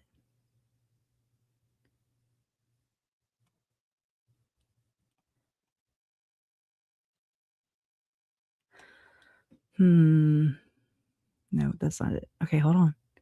It's quite a few times, but I know it's about the kids. It's like a doubling down. Okay, here we go. Let's see. Let's do right here. Thank y'all. Remember which kind of went to wherever they were and drug Lori back home because that was not an appropriate relationship. Got it. Oh, wow. Exactly. There you go. Yep. Jeannie Phipps, that's perfect. Who's better off now? Yes. That's right. Beautiful. I have to Beautiful. put that up there and rub it in a bit. Absolutely. Watching. It just Well, feels good. so far I have not killed anyone and I'm not in prison. So Yeah. You have a life. Exactly. You're doing good. You're doing Not yet. Not yet. great. I'm doing okay comparatively speaking. Yes. And let's talk about that life because again, and I really do want to stress this. This is your family. You know, she is this criminal. And Kylie and JJ, you were related to them. You know, that's your family too. And I can't imagine the emotions that you went through when this all started. So and Colby, Colby is. Oh, exact Colby. Why do I keep forgetting Colby? That's right. You and Colby. I mean, Colby's your cousin. You know, and again, it's when my cousin had her kids. You know, they call me Aunt Trish. Is it second cousins? I don't know. But I mean, were you close to Colby at all, or?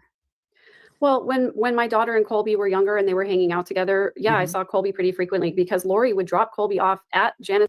Colby's almost 30.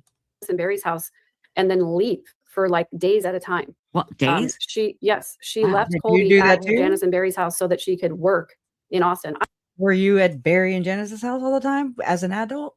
I mean, I don't know exactly what she was doing. She would always say she was working. But, you know, Barry contacted me and said, hey, you know, Lori is dropping off Colby for days at a time. I need a buffer between me and Colby because he gets to be a handful. Is it okay if your daughter comes and hangs out with us?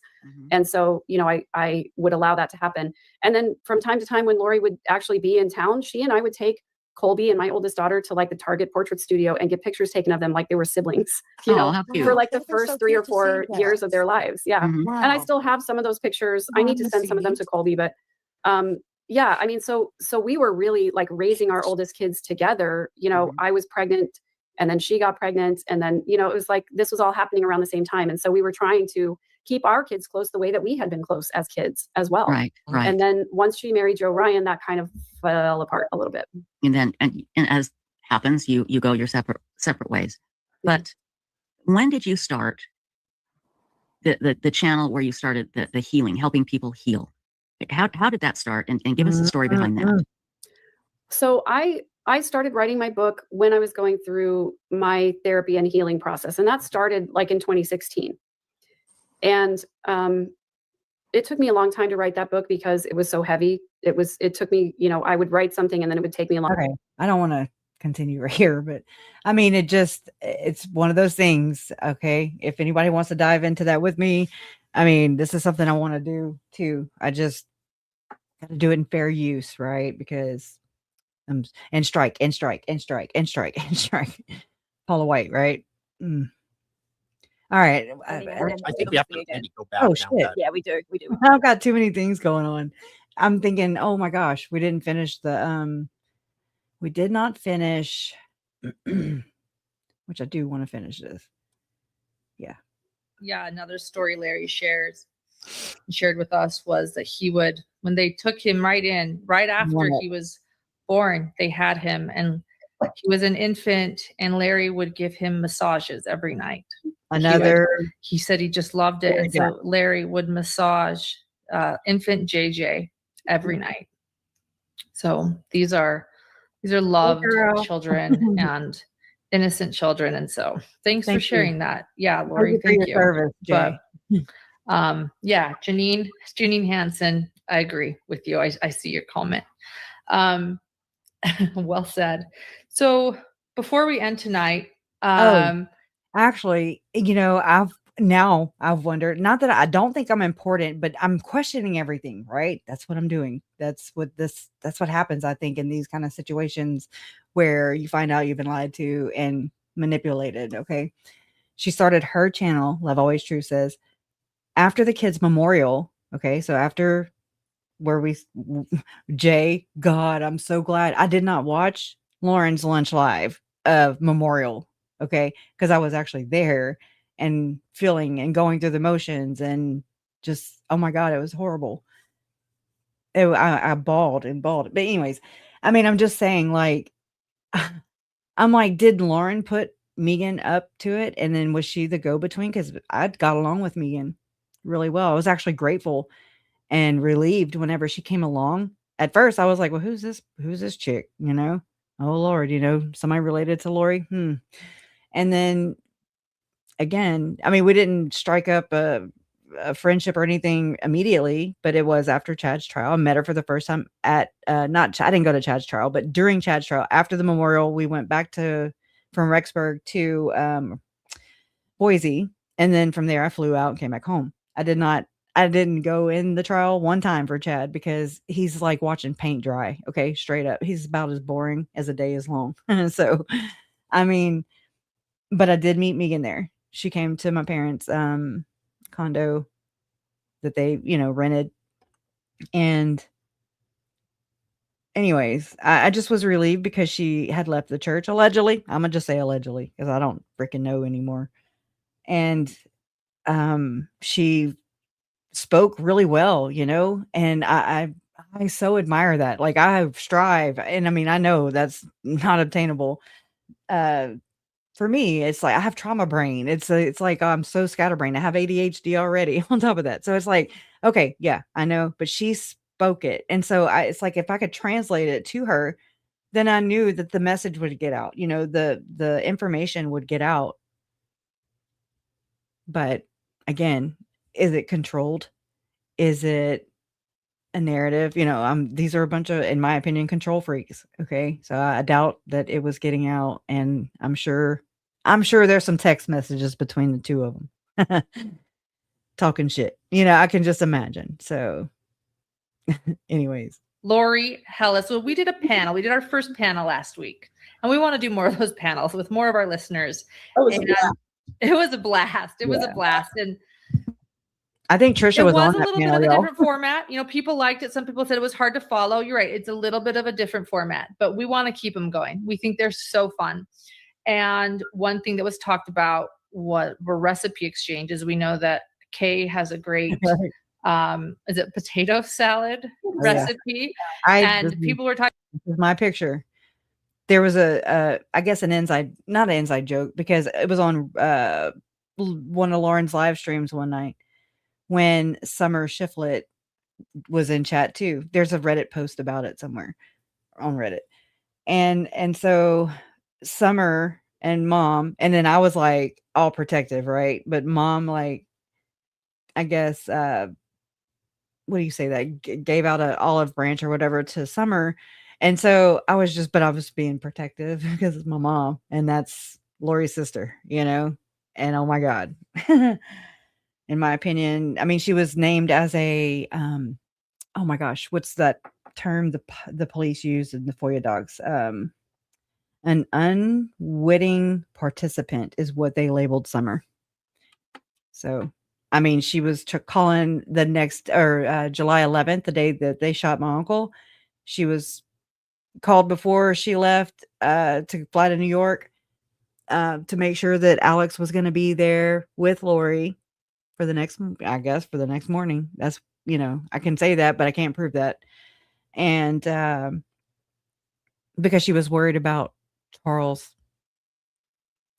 abusing Lori or hurting her or the kids. I remember she even said that, I'm sure if Charles I forget how she said it, but something like if Charles would have been there, or if it, I don't know.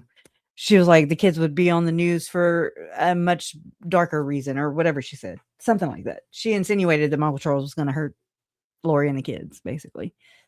So just doing tabs. I mean, not doing tabs, but checking in with Alex and Lori, you know, around the time of Michael's murder. But anyway, so this potato salad is my mom's specialty. Okay, gumbo. My mom cooks everything good. Just know that. Like, I'm hungry right now. My mouth's watering. But so, you know, here's Lauren eating my mom's gumbo and the potato salad. And Summer had told Mom in the chat in Reddit that, or not in Reddit. I'm sorry. Let me slow down. On a live stream one night, Hidden True Crime, it was me, Summer, and Mom all in chat. I'm sure there were a bunch of other people, but anyways. And so we just kind of all went back and forth with each other, you know, and Summer told my mom, I heard you made good, like the best potato salad. So haha, all that. God, I need to stop talking sometimes. About all these delicious things, I'll be the first to admit, lunch on me. Thank you, Robin P. Thank you. Lunch on me. I'm the first to admit that I don't cook. So this isn't about us all being able I could just picture it at Costco. to cook. I can give people my favorite microwavable Trader Joe's recipes, you know, boxed meals that I love. Yum. But Lori, tell them your idea about what we wanted to do Lori's with a like, panel no, I'll do sometime. it. And then of course we have Julie Holden, who's an award-winning. It might contribute to bad blood pressure. That's true. True story. Chef with us. Yeah, one Pillsbury Bake Off. Thank you. That intimidates me, and I love to cook. So my idea was there were a lot of people in that panel discussion. I agree with that. The subject of funeral potatoes came up, and funeral potatoes are known by that name are somewhat an LDS phenomenon. But there are a lot of dishes that people typically take to church potlucks, and I've never had it. and a lot of Not once. And I went to side it dishes that people take for Thanksgiving and those sort of things. So we thought it would be really fun to get that panel together, maybe add a couple of people, invite people to send us their recipes so that we can make them public and make them available for everyone, and have a pajama party recipe swap before Thanksgiving. Now I have to tell you, everybody has different traditions for the holidays. I love Thanksgiving. I will spend days getting ready for Thanksgiving. I love Thanksgiving. This is a little But in tone our deaf house, too, I'm just realizing, because, you know, here we are. We're not going to have 3 members of our family. People are not going to have Tammy. People are not going to have Joe. And, you know, I'm just saying, like, I don't know. I'm probably being a little too salty. Probably just a little too long. Of it. And I will invite everybody who doesn't have anywhere to go. Now that's sweet. I adore having a full house. That's I've awesome. had 24 people for Thanksgiving dinner before. But in our house, we eat off the good china, but we wear our sweats and our slippers, because it is the day that we can be thankful and comfortable and hang out and watch football and play board games. And so in our house, the tradition is we eat off the good china, but we wear our pajamas. So I thought it would be fun to have a pajama party recipe swap, because so much of what we talk about, and we just had this conversation about Papa and JJ. So much of what we talk about in this case is necessary but hard stuff. So every once in a while, it might be fun to just. Who has a mom that did? I don't know how to say her name, Mish Riles. Whenever someone asked my mom for a recipe, she would change one of the ingredients or alter the measurements. I think that's so funny. Oh my gosh. Thanks for sharing that. Recognize that we have made these remarkable friends and been invited to be part of this amazing true crime community, and that maybe we ought to get together and lighten it up a little bit and swap some recipes in our pajamas. So that was my idea. And I love it because I'll say this too. I think one reason this group is so wonderful is I don't know about all of you, but thank you. I have, my friends that I've had since high school that I can call and talk to about a few things, but I don't have a group of friends except for all of you that I can talk about the Daybell case. And I think that that's what we're able to do here is you can't. Oh, crap. That's the universe doing that for me. They're like, you need a break. You don't have any friends, Lauren. I wonder why. I don't know. We need to check into that. Maybe do some self-reflecting. Why don't I have friends like that? Sometimes you're the asshole. Just saying. We've all been through it once or twice. To some degree. Oh my gosh, come the hell on. I ain't got time for this shit. Let me lower the damn. Just call up any friend and be like, so let's talk Daybell case. We have found a community here that understands and is fascinated by this case, and we care. And so a friendsgiving, if you will. I think that's a great way to say a friendsgiving. And no, not everyone has to cook because, again, I don't cook, but we'll gather in our pajamas. So we will figure that out. Lori, do you have any ideas about where anyone should send recipes right You just said gather. Anyways. now, or are we still going to work on that? Absolutely. At this point, please just send them to my email. That is info@thelorivallowstory.com. I'm sure that our mods will put that in the show notes and in the chat. Send them to me and I will put them into some sort of form so that we can share them among one another. I love to cook.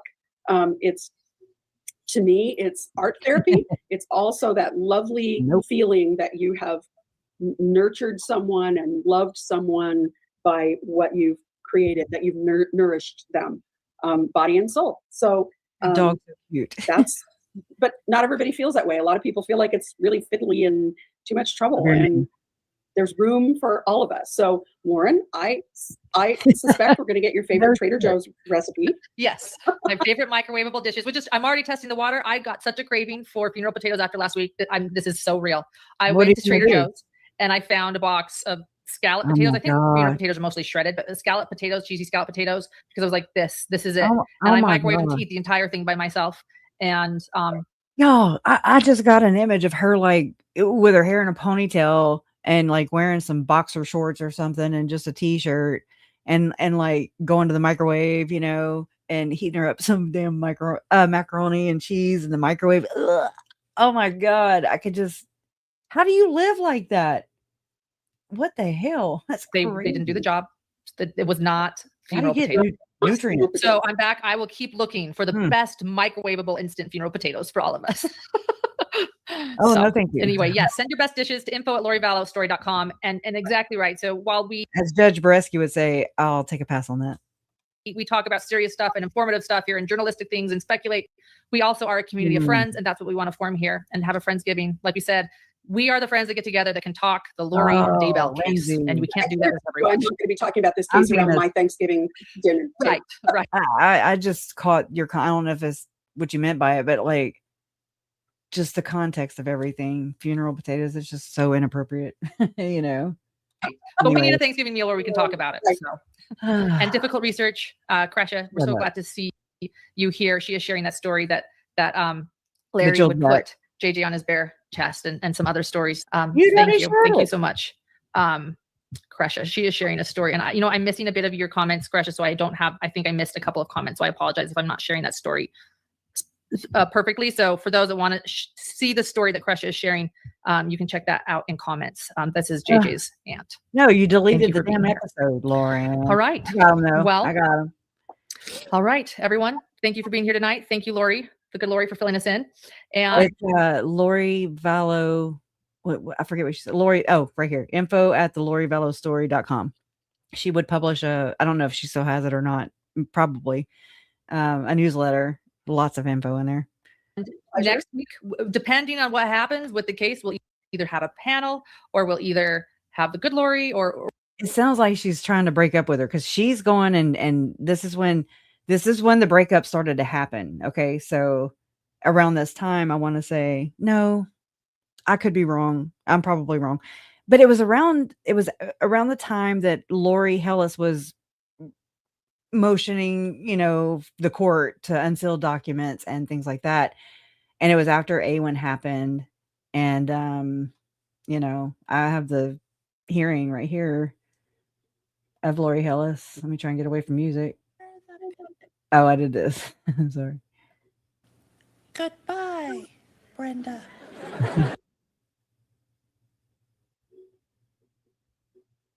Judge Stephen Boyce Hellis previously stated that she was doing this on behalf of the victims. Let me know if and when you hear Lori Hellis doing this. Whatever.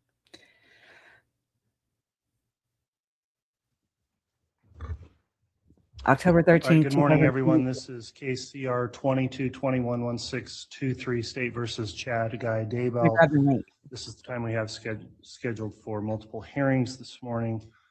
A few preliminary housekeeping matters to go through. We do have he is not happy. Court reporter here today, as well as recording this on the court's audio system through the FTR system. Because we are relying on the audio recordings for distribution to the media, I would ask that counsel or those addressing the court make sure to speak clearly into the microphones. So in lieu of standing or moving around for today's arguments, if we could make sure those microphones are being utilized to pick up the recording as well. I just want y'all to hear. My parents flew there for this. As well. In addition, the court's issued a new administrative order that governs courtroom conduct in this case. As it relates to the general public, I would reiterate what's mentioned in that order, that cell phones for this hearing must be silenced or turned off at all times while in the courtroom. If a cell phone or other electronic device rings or beeps or is found to be in use during court that's inconsistent with this order, it would be confiscated by the marshal, and no one. Hellis would find that out in one of the trials in Idaho. She got her phone call, or they accused her of taking a picture. And Lauren was like on top of that, right on top of that, Rose, to tell everybody. Okay. So just know that. Okay. When we talk on a phone in the courtroom during the hearings, other electronic devices here may be used only for note taking, but shall not in any way be used to record or transmit any sounds or images from this courtroom. And if any electronic device is capable of recording or transmitting sounds or images, those functions should not be activated while the electronic device is in the courtroom. In violation of that rule may also result in confiscation of the device. So the court would ask that all in attendance comply with that order. In terms of what's scheduled this morning, the court's got motions filed by a non-party movement regarding unsealing of records. We've scheduled that for argument today on a hearing at 9 o'clock. The court's then got further substantive motions with counsel that would be slated to commence at 9:30, and those include multiple motions that we'll get to. The court intends to take a brief break to understanding that counsel wishes to meet with the court before we start those substantive motions at 9:30. Good Lord. Schedule moving forward.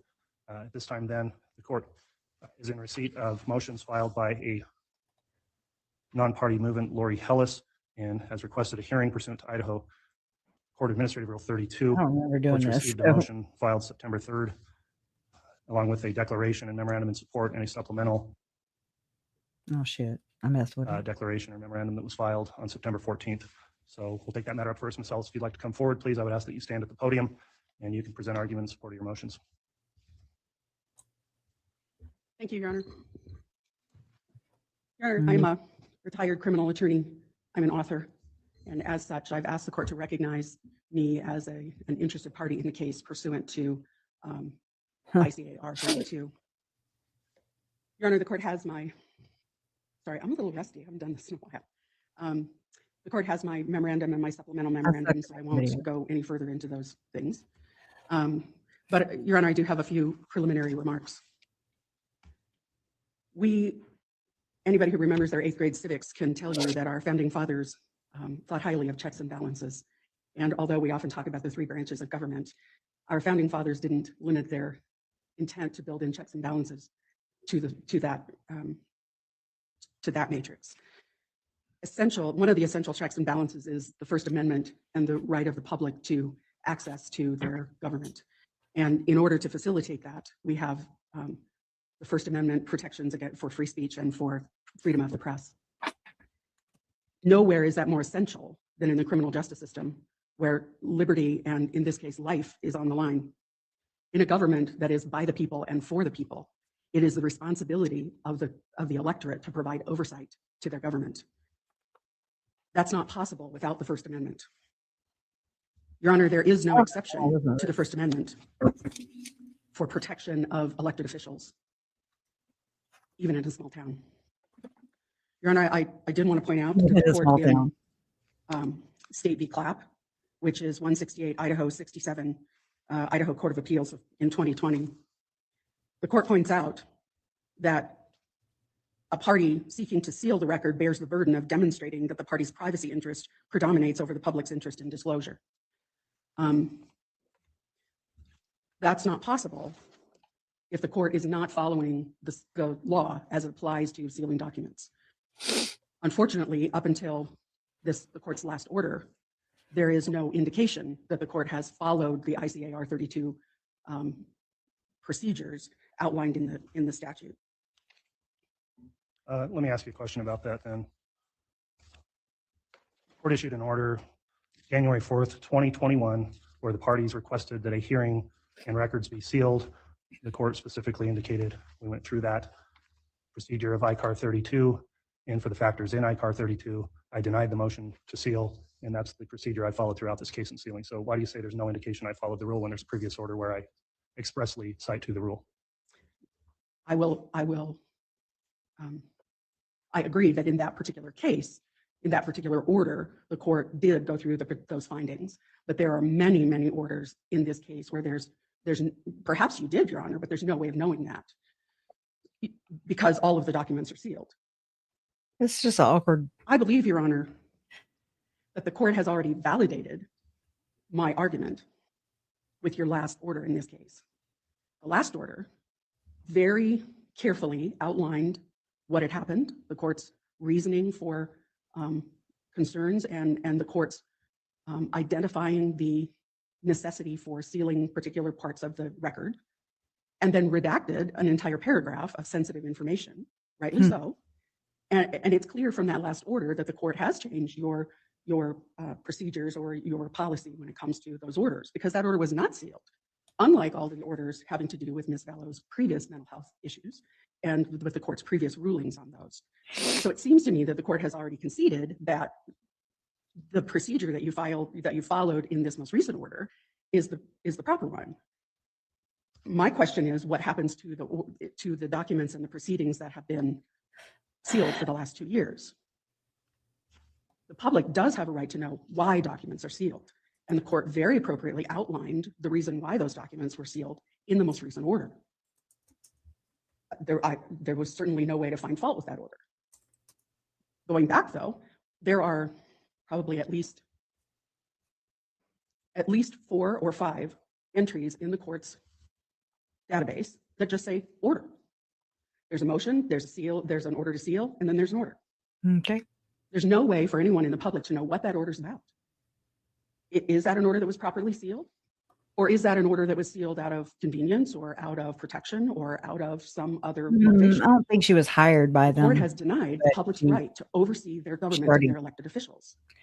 But she already published a book with them, something about divorce. And then she proposed the story, to write the book or whatever for Lori, for our case. And yeah, so I don't know if they put her up to it. I don't think that's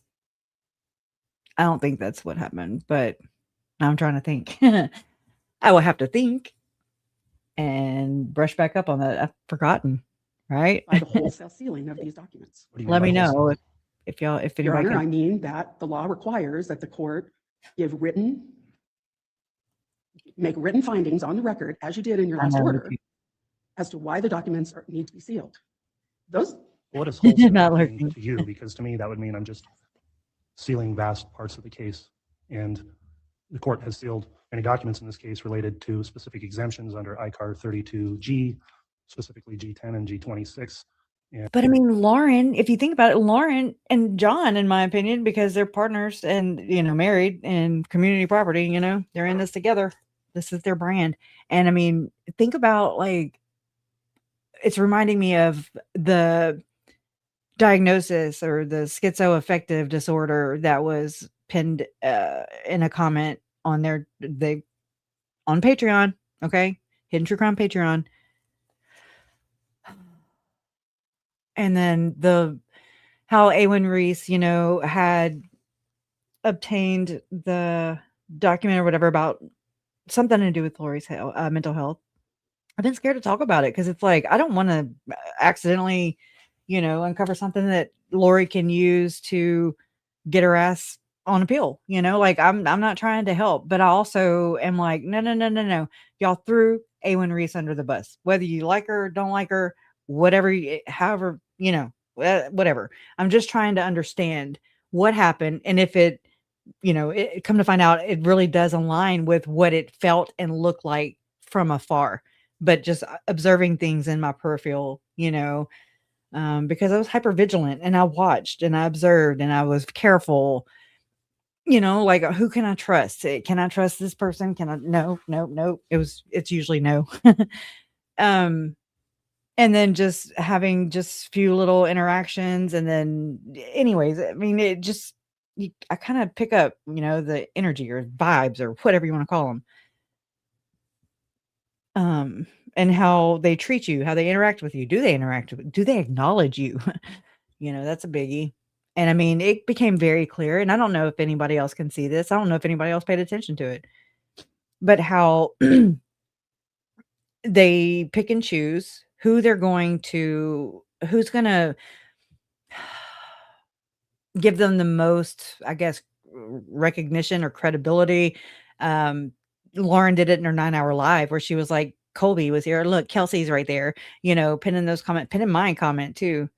Okay. Pinning Nancy Jo Hancock, pinning anybody they can in order to just latch on and prove to everybody that, oh no, we're fine. See, the Woodcocks came a week after that. Well, not a week ago, but a week after that. You know what I'm saying? Like, she did like this whole revisionist thing, and it just is really shitty, but it's very effective. I mean, maybe instead of causing a huge, exodus where half her subscribers left, had it come out in a different way, her text or whatever. I mean, who knows? This is the way she deliberately chose to go. Her, John, Grayson, and I'm sure other people. I'm sure her friend Sarah and PR, helped her strategize this too. Okay. I'm sure that Susan Hendricks helped her strategize this too. Trisha, I believe all these people know the truth of the matter. And they're just like, okay, we got to do what we got to do, just to kind of get past this. Okay. And she's doing that. They're doing that. She looks completely different. I think her face fell off a long time ago. I mean, it's crazy. I've seen this before though with Tim Ballard. I've seen this with Julie Rowe. I've seen this with Lori and Chad. Their faces change shape. It's like, what? Tim would look swollen and puffy. And I always just wondered if it was their programming breaking down. Like, or is it? I don't know. It's a phenomenon. Or are they possessed by demons? Or they, what's the other word? Narcissistic injury, or what's happening? But something's happening, and it's physically showing, and that is so wild to see, right? And I'm like, is it because I just know the manipulations now? I know. Well, I don't know all of them, but you know what I'm saying? Like, because she revealed herself, the mask slipped. And it's like the more and more I learn, I don't know if this is happening for you too. The more and more I learn, the more deformed their faces become.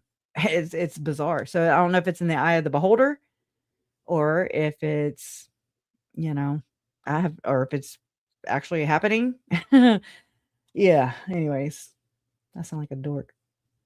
And there's reasons for doing that, but what do you mean by wholesale? Well, Your Honor, in my experience as a defense attorney, I've never seen a case where nearly half of the documents in the case are sealed. Okay. Thank you, Did you Angie. practice in a jurisdiction where ICAR 32 governed the sealing of records? No, Your Honor, I practiced in a jurisdiction with a very similar statute. Okay. Thank you. I can only look at what the public sees, and what the public sees is that there are a great number of documents in this case that have been sealed, and there is absolutely no indication from the official record why they were sealed. There's no way to know. I don't know whether those documents were inappropriately sealed or not, and all I can say is that I have been told that there are things in those documents that are not do not fall under ICAR 32. That's hearsay. Your Honor, I'm going to object to that. I think we're getting into Lindsay, counsel attempting to testify or insert facts. Well, now I'm thinking of the posture of where we are, Ms. Blake, whether or not the state has a right. The state's certainly an interested party. And so considering the nature of the proceedings and that this is a non-party movement, the court will allow the parties here to interject with objections if appropriate, and I will sustain that objection, Ms. Blake. I did too. I'm not in Australia. Your argument I enjoyed hearsay, it. that's stricken. You can present your own argument, Ms. Ellis. I was made for social Your Honor, distancing. my point has been that there is no way to know whether the court followed the appropriate procedures. There is no way to know whether or not the material that was sealed was appropriately sealed under ICAR 32, because the court did not make written findings for every one of those orders. Now I can see that the January 20th order was different, that you did make those findings, but they weren't made in many different orders. I'd have to go back through the record. I outlined every one of those in my motion, every one of those sealed documents. And I don't know of anybody who wouldn't say that's an extraordinary amount of sealed documents, even for a case dealing with a defendant's competency. I hope I'm wrong, but there's no way for the general public, the citizenry of the state of Idaho, of I'll which check I into am that. I don't know a what that is. resident. There is no way for us to know whether or not those documents were appropriately sealed. Appropriately sealed. I believe the court has, by your actions in the most recent order, conceded that perhaps those procedures were not followed before. That's awesome. My question now is, what do we do with the last 2 years worth of sealed documents? Let me ask you a question about your supplemental memorandum you filed. You have a statement in there and say, quote, "We find the court has abused his discretion frequently and regularly." Who is the we that you are referring to there? He really is. Okay. And was there some sort of appellate procedure where a determination was made where the we found that I've already abused my discretion before we've even had a hearing on this? No, my observation. Okay. I think they ask are. you a question about further review of prior matters that have been sealed in the case. The court is happy to look through those in the context of Rule 32, ICAR, to determine whether or not the procedures were properly followed. And I intend to do that based on your motion. I hope so, Your Honor. That's all I've asked the court to do, is to reconsider the decisions going back and looking at those documents to determine whether or not appropriate findings were made and whether or not it was appropriate to seal them, or whether there was a less intrusive, a less restrictive way of handling those documents, which would be, as the court did in your last order, redaction. So I'm asking the court to re-examine those and determine whether or not there's a less restrictive way to handle those sealed documents. I think And you already I know. realize that that puts a burden on the court and the court staff in a small jurisdiction. But even in this case, I don't think that we're excused from doing things the proper way and making sure that the citizens of the state have the right to oversee their government proceedings. So I'm asking the court to take a look at those back documents and determine whether or not there's a less restrictive way to treat those documents rather than sealing everything. Okay, hold on. Look, reading this right here. I mean, come on now. For those, this came from Lori Vallow Story.com. This is Lori Hellis's website that she would post newsletters. Okay.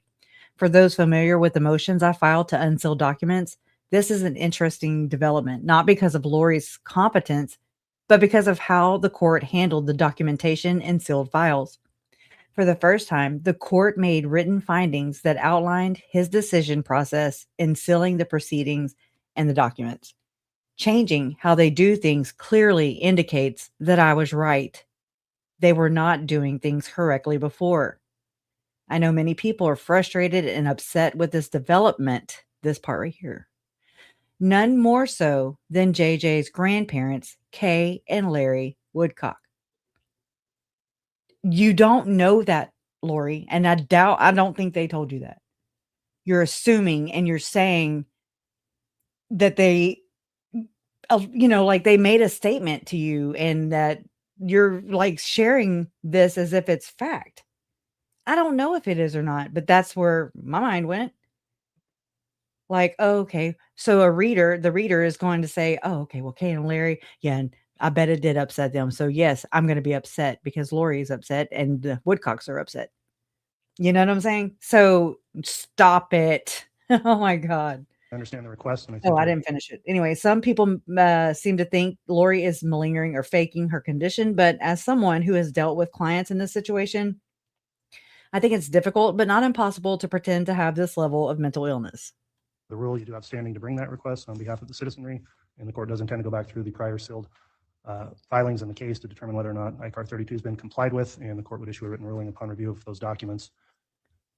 There are other interested parties here that have been served. Let me start with the state. Does the state intend to make any comments at this hearing? I think just briefly, Your Honor. Go ahead, Ms. Blake. The state For the record, Lindsay Blake on behalf of the state. I haven't called the parties formally for the substantive motion, so I'll just note who's speaking here. Thank you, Your Honor. As the court and the parties are aware, the state has filed just a brief response to this I love request. the way she I think talks. the only thing that the state would point out or kind of distinguish is under ICA R32, we're dealing with two separate subsections here, both G and I. And I think the one that's really an issue is I. When you look at ICARG, that is a very different subsection. There is no requirement that the court make specific findings or that a hearing be held or any indication that any interested party can intervene in that. Under G, it's just very clear these documents are sealed, and then there is a procedure outlined in H for someone to request copies of that, but it appears to be more in line with our public records request that we have in Title 74. ICARI, on the other hand, is a little bit different, and it does allow for an interested party to intervene, which the court has allowed Ms. Hellis to do. But I think as we've gone through the argument this morning and even looking at the prior filings, there's kind of some overlap and confusion between G and I. So the state's position is Ms. Hellis would not have any standing as to any document sealed pursuant to ICARG because that simply isn't called for or allowed under the statute. So I think we're really looking at any documents that were sealed pursuant to or proceedings sealed pursuant to ICARI. And I think the standing would be appropriate under any that are sealed under I. So the state would just make that clarification because I think with all the filings, those kind of overlapped at times and they're very different requirements and procedures regarding those. I appreciate the comments, Ms. Blake, and I do agree with your analysis of the rule that G clearly is just records exempt from disclosure. I, however, is the discretionary function that may require a hearing. So thank you for the comments. Any comments on behalf of the defense, Mr. Pryor? Not at this time, Judge. Thank you. The court would note also Lord, there that was were awesome. other interested parties that had been served. Once the court identified those, is there anyone else that is an interested party identified on the certificate of service that would like to make a comment on this issue today? All right. Anything else, Ms. Hellis? If not, we'll consider the matter submitted. No, Your Honor, I appreciate your courtesy. All right. That will conclude the hearing on that issue then. Counsel, I understand that you wanted to meet with the court before moving forward with the substantive motions. If we could take a brief sidebar in chambers, then the court will Sidebar. talk to counsel. Oh, no. Not gonna copyright me again on that damn music. All right. So, oh, should I know? Okay. I just wanted to finish one thing. Okay. This is called ADHD. And this case drives me crazy because it's like one thing after another. Reminds me of another thing and another thing. It's a blessing and a curse, I think. But I want to show you guys this. We'll have to just, with Excited Utterance, you're going to have to go watch that if you haven't watched it already. This is my friend Kit, and she's an OG, okay? And I don't know. I always appreciated for sure her early videos that she would do. She would dress up like, and make fun of Lori, like do these skits and stuff of Chad, and not just personally, but also like just some funny things. Okay. But I don't know what's going on with her channel. Like, she'll have like 10 people or 9 people in her chat. And I'm just like, what? It's like some kind of settings off or something. But she's trying to get to 5,000 subscribers. And I'd really appreciate it if you would give her a chance or a try. I'm going to show this video because it's hilarious. This is what I'm saying. I know it's AI, but it's funny. Allegedly. But I don't think it's stress that you're probably. No, we're not doing Gypsy. I get crazy, I get crazy, I get crazy, I get crazy, I get crazy, I get crazy, I get crazy. Wait, hold on. I'm not used to doing sports, okay?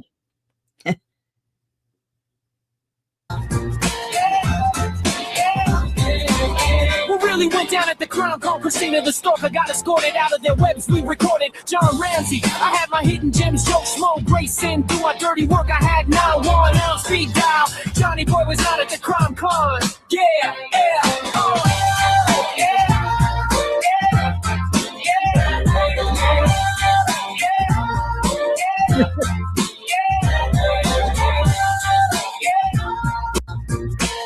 One more time, though. It's like what really went on at CrimeCon, and so that's Lauren and Annie Elise. What really went down at the Crown Call Casino, the stalker got escorted out of their webs. We recorded John Ramsey. I had my hidden gems, Joe Schmo, Grayson. Do I That's Trisha and I guess Grayson. Santa. dirty work? I had 911 speed dial. Johnny Boy was not at the crime Gone. con. Yeah, yeah, oh, I thought this was Larry at first, and I still don't know who this is, but unless that's Joe Schmo, I don't know. Oh, I never even thought about it. Oh my god.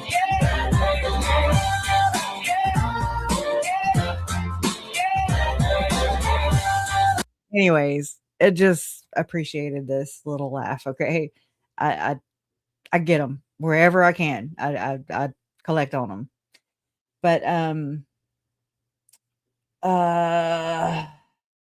yeah, we'll just have to close out because it's right. We can't just keep doing all these long ass lives. Anyways, thank y'all so much for being here with me. Did we decide on a song or anything? I'm trying to think. One that's fitting for Lauren. Any song. I mean, I want to do like techno or something. That's me though. I'm in a techno kind of mood. An old school techno song. You would know it. Let's see. Unless y'all put something in there.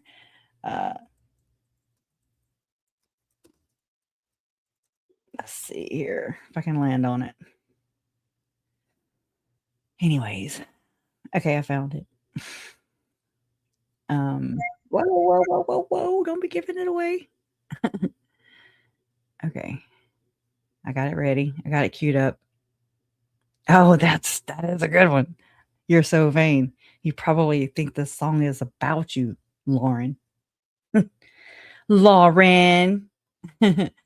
Lauren Crime. Okay. Let me pull it up. I was going to do Don't Stop the Rock, which is by Freestyle. Let's see. I'm not fast on the buttons, you know. Okay, let's see. Let's see. Oop. It's like I get my body, like it's so stiff. I need to go lay down or something. I need to go lay down on my side with my honey. Let's see. Okay. Well, this is old. I don't know. I've never seen the video. I've just heard the song. Let's see. Okay, so I got that ready. And it is a good song. It's a very appropriate song for the matter at hand, I believe. It's a good one. All right, let me switch it to this. Oh, long hot bath. That sounds so nice. Yeah, me too, Shanty Bell. I'm so thank y'all for being here and just always being so freaking supportive and just real. I love real people. I appreciate real people. I do. Like, don't bullshit me. You know, I used to joke and say, you can't bullshit a bullshitter, but just say what you mean what you say. That's all. It's very simple, but people complicate things. And thank you so much for becoming YouTube members at Random Old Lady, at Chuck. Oh, y'all might already be. See, I don't even know how to read these damn. Oh, you gifted one. Chuck Anderson's granddaughter. Thank you so much. Denise Wheat is a new member, and Bo Bear. Oh, that's cute. Bo Bear is a new member. Janet Marie, I'm sorry, new member. Thank you so much for being here and for, you know what I mean, becoming a channel member. Tess Max says, you are stronger than you know, and your ethical heart is evident to all of us. Stand tall and know we see the truth. Thank you. I appreciate that. It's always, a weird, I don't know. It's just the way everything happened. It was crazy, right? I'm still trying to, again, estimate the damages and see what's going on. Oh, Marshall Dove 8762. Your strength has been inspiring to watch. You're a true badass. Thank you for being brave when many cannot. Thank you. Thank you so much. That means a lot to me. It really does. Ah! And then this is, again, it's Just Me Jody. Just Me Jody. Okay, I get it. From Canada, $27.99. New computer fund, or just because you deserve some other thing. Always enjoyed listening to your crazy mind ticking away and divulging great info. Thank you. The crazy minds, right? Chuck Anderson's granddaughter. We stand with you, Crusha. We'll do more on a GoFund. Oh, wow. Oh, thank you. This was one I saved. Yes. Thank you for saying this, Maria. Difficult research. Just keep bringing Lauren into the light. Expose her and John. At J is for justice. At Jot, which is Jules of Thought, aka allegedly innocent, and others are helping so much. We see them now. I'm so glad. Nothing. We don't have to. I don't have to do it alone. It's scary when you can't even say what you're observing because people. It's a cult, basically. Oh, thank you. Thank you, Jesse Lorenz. Crusher is right. I'm sure maybe once. Just no, I understand. It was back at 8:35 p.m. And Maria, you got this, Crusher. We see the hidden true slime clearly now. Keep doing what you do. Your research is outstanding. Oh, it's wild. Now, if I could just rein it in, right? And I know I'll be better at writing it than speaking it. Maybe once I write it, then I can speak it. Thank you. I could be remembering this wrong, but I recall telling Lauren early days about the Lori Vallow Reddit group. Lori Hellis was always there soliciting. Oh yeah, what? Now that you say that, I remember something I saw. I mentioned her. Then all of a sudden they were live together. Yeah, and then. Tanya, thank you so much. I emailed you an AI song. Okay, good.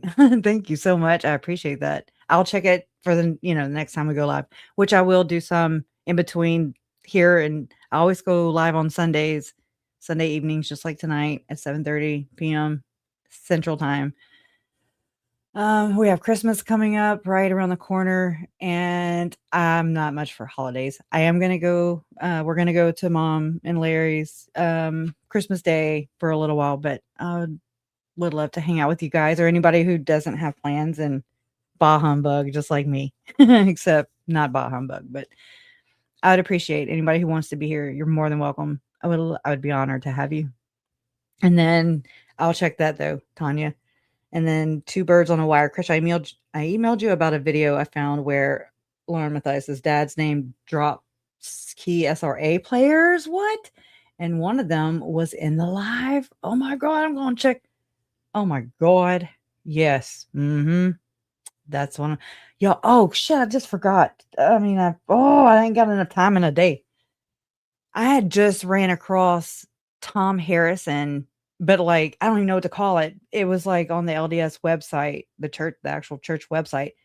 And it was a distant relative of his, maybe a great, whatever grandfather that came over, one of the passengers on the Mayflower. And I'm like, why have I not seen this before? Tom G. Harrison. Right. And so I got to go look into that. But I mean, that's something I ran across right before, Hello went live and I got diverted. Whew. That's wild. So yeah, that makes sense if Tom Harrison is related to somebody else named Tom Harrison, that's I guess like an OG basically. Pioneer stock, generational, bloodlines is what I'm thinking. Oh my gosh. I'm going to check. Thank you for that. Two birds on a wire. And not me okay. Thank you so much. I appreciate you. And excited utterance. Thank you for becoming a new member. Appreciate you. I do. It was hard to do what you did. And not many people would say that even, I think a lot of people, it puts them in a very uncomfortable spot, but it needs to be known, I'd rather be hurt with the truth or, you know what I mean? Like get my feelings hurt but I can get around the truth. I cannot get around a lie. I can't, I'm just like, okay, well, there's that, just hit me with the truth. And I mean, I'm not surprised that the gyms are talking shit about me and that Lauren and John are allowing it. And Grayson, they got 3 people. Okay. 3 people. And they're moderators, right? So there's no excuse for it. And it just furthers the proof. Well, not that I don't need any more proof. I know they're shitty people in my opinion, but you know what I mean? It just shows their colors even more. Thank you though. I get confused right here with the colors. Okay. Leslie Gonzalez says, Crush is so happy to catch a live. I'm amazed at how much I didn't know about your case. My heart goes out to you. Hang in there. Thank you so much. It's relieving. And I still don't even know how to handle it. It hadn't absorbed yet, I see the comments. And I mean, it's people don't know. And people wouldn't know and haven't known because of Lauren, in my opinion, because of, East Idaho News. Because they excuse a lot of things. They apologize. They're apologists in a way. They're believing Mormons even. I'm not trying to be ugly, but they protect the institution that they were raised to protect. I just wish that institution would protect them. And I wish the institution would have done its part to protect my family and Tammy and Joe and others. There's so many others. It's wild, but thank you. I'm so glad that people are starting to see. It's just crazy. I cannot believe this crap starting backing up Lori's brother. She knew Adam lied and so much more. I'm a fool. Miss Mojo Rising. I know, girl. Me too. I'm a damn fool too. It is what it is though. And it just means that we used our critical thinking skills. It means that we were like, oh, okay. It means that we don't put up with bullshit and abusers and exploiters, people who claim they're for victims and are the ones who are actually doing the harming. And it's mind blowing though, it didn't feel good to know all that stuff, especially with Megan. I wanted to give her, I did give her the benefit of the doubt at first until the evidence started coming out, which they did. Lauren is all about, she built her Patreon channel or whatever, just following off of the FOIA files, the FOIA docs in Brandon and Charles, right? They were ginormous, the document dump. But yet why is Lauren not posting the body cam for hers, for the FOIAs? She's all FOIA, FOIA, FOIA, FOIA. But she's like, for me. Anyways, that was dumb. But you know what I'm saying? Like, she is the first opportunistic person ever. She freaking look. And I mean, I actually shared my grandmother's funeral on here too, but it's also not on Patreon and it's not monetized. It's just there for, I don't know, because I love my mom, Anyways, it wasn't just to be like, look at me, look, my mama died, like it's sad. It just sucks. Anyways, but anyway, I don't know. That's the vibe I got from her posting her brother's damn funeral. That was wild. But I mean, I understand we're moving into a time where Zoom hearings and COVID, moved us into these where we could watch that court hearing just now or listen to it. That wasn't really available at the time, or times before that. So it kept me connected, and I appreciate everything the way it happened because I was able to keep not have to go there to Rexburg. I was able to do it here and learn how to stream, and then I'm here with you guys. So it helped me to get here to you guys. And I'm so grateful. It's just we've got to re-examine so many things, but it's okay. We're doing this. We're not alone. We're not alone. We're not alone.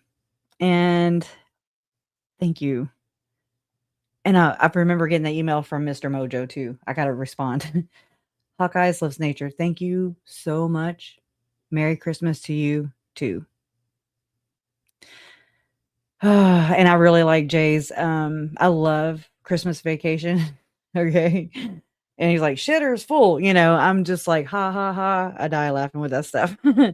But anyways, I just want to thank you guys so much. I'm so, again, thank y'all. Thank you, moderators, too. I feel like I don't want to be like Lauren, you know? Like, I feel like I'm at the damn Academy Awards or whatever the hell. Okay, I'm trying to switch over to this screen. All right. You're so vain. Oh, wrong one. Okay. All right, bye guys. Justice for Tylee, Charles, Tammy, JJ, and Joe. You know what? Let me check and make sure I don't have an outro video going on before I jack this all up real quick. So I think this is what I'm going to start doing too, because I can trim it off and everything's okay. All right. Here we go. A 1, a 2, a 1, 2, 3. Oh, let me make sure it's not sped up. I'm not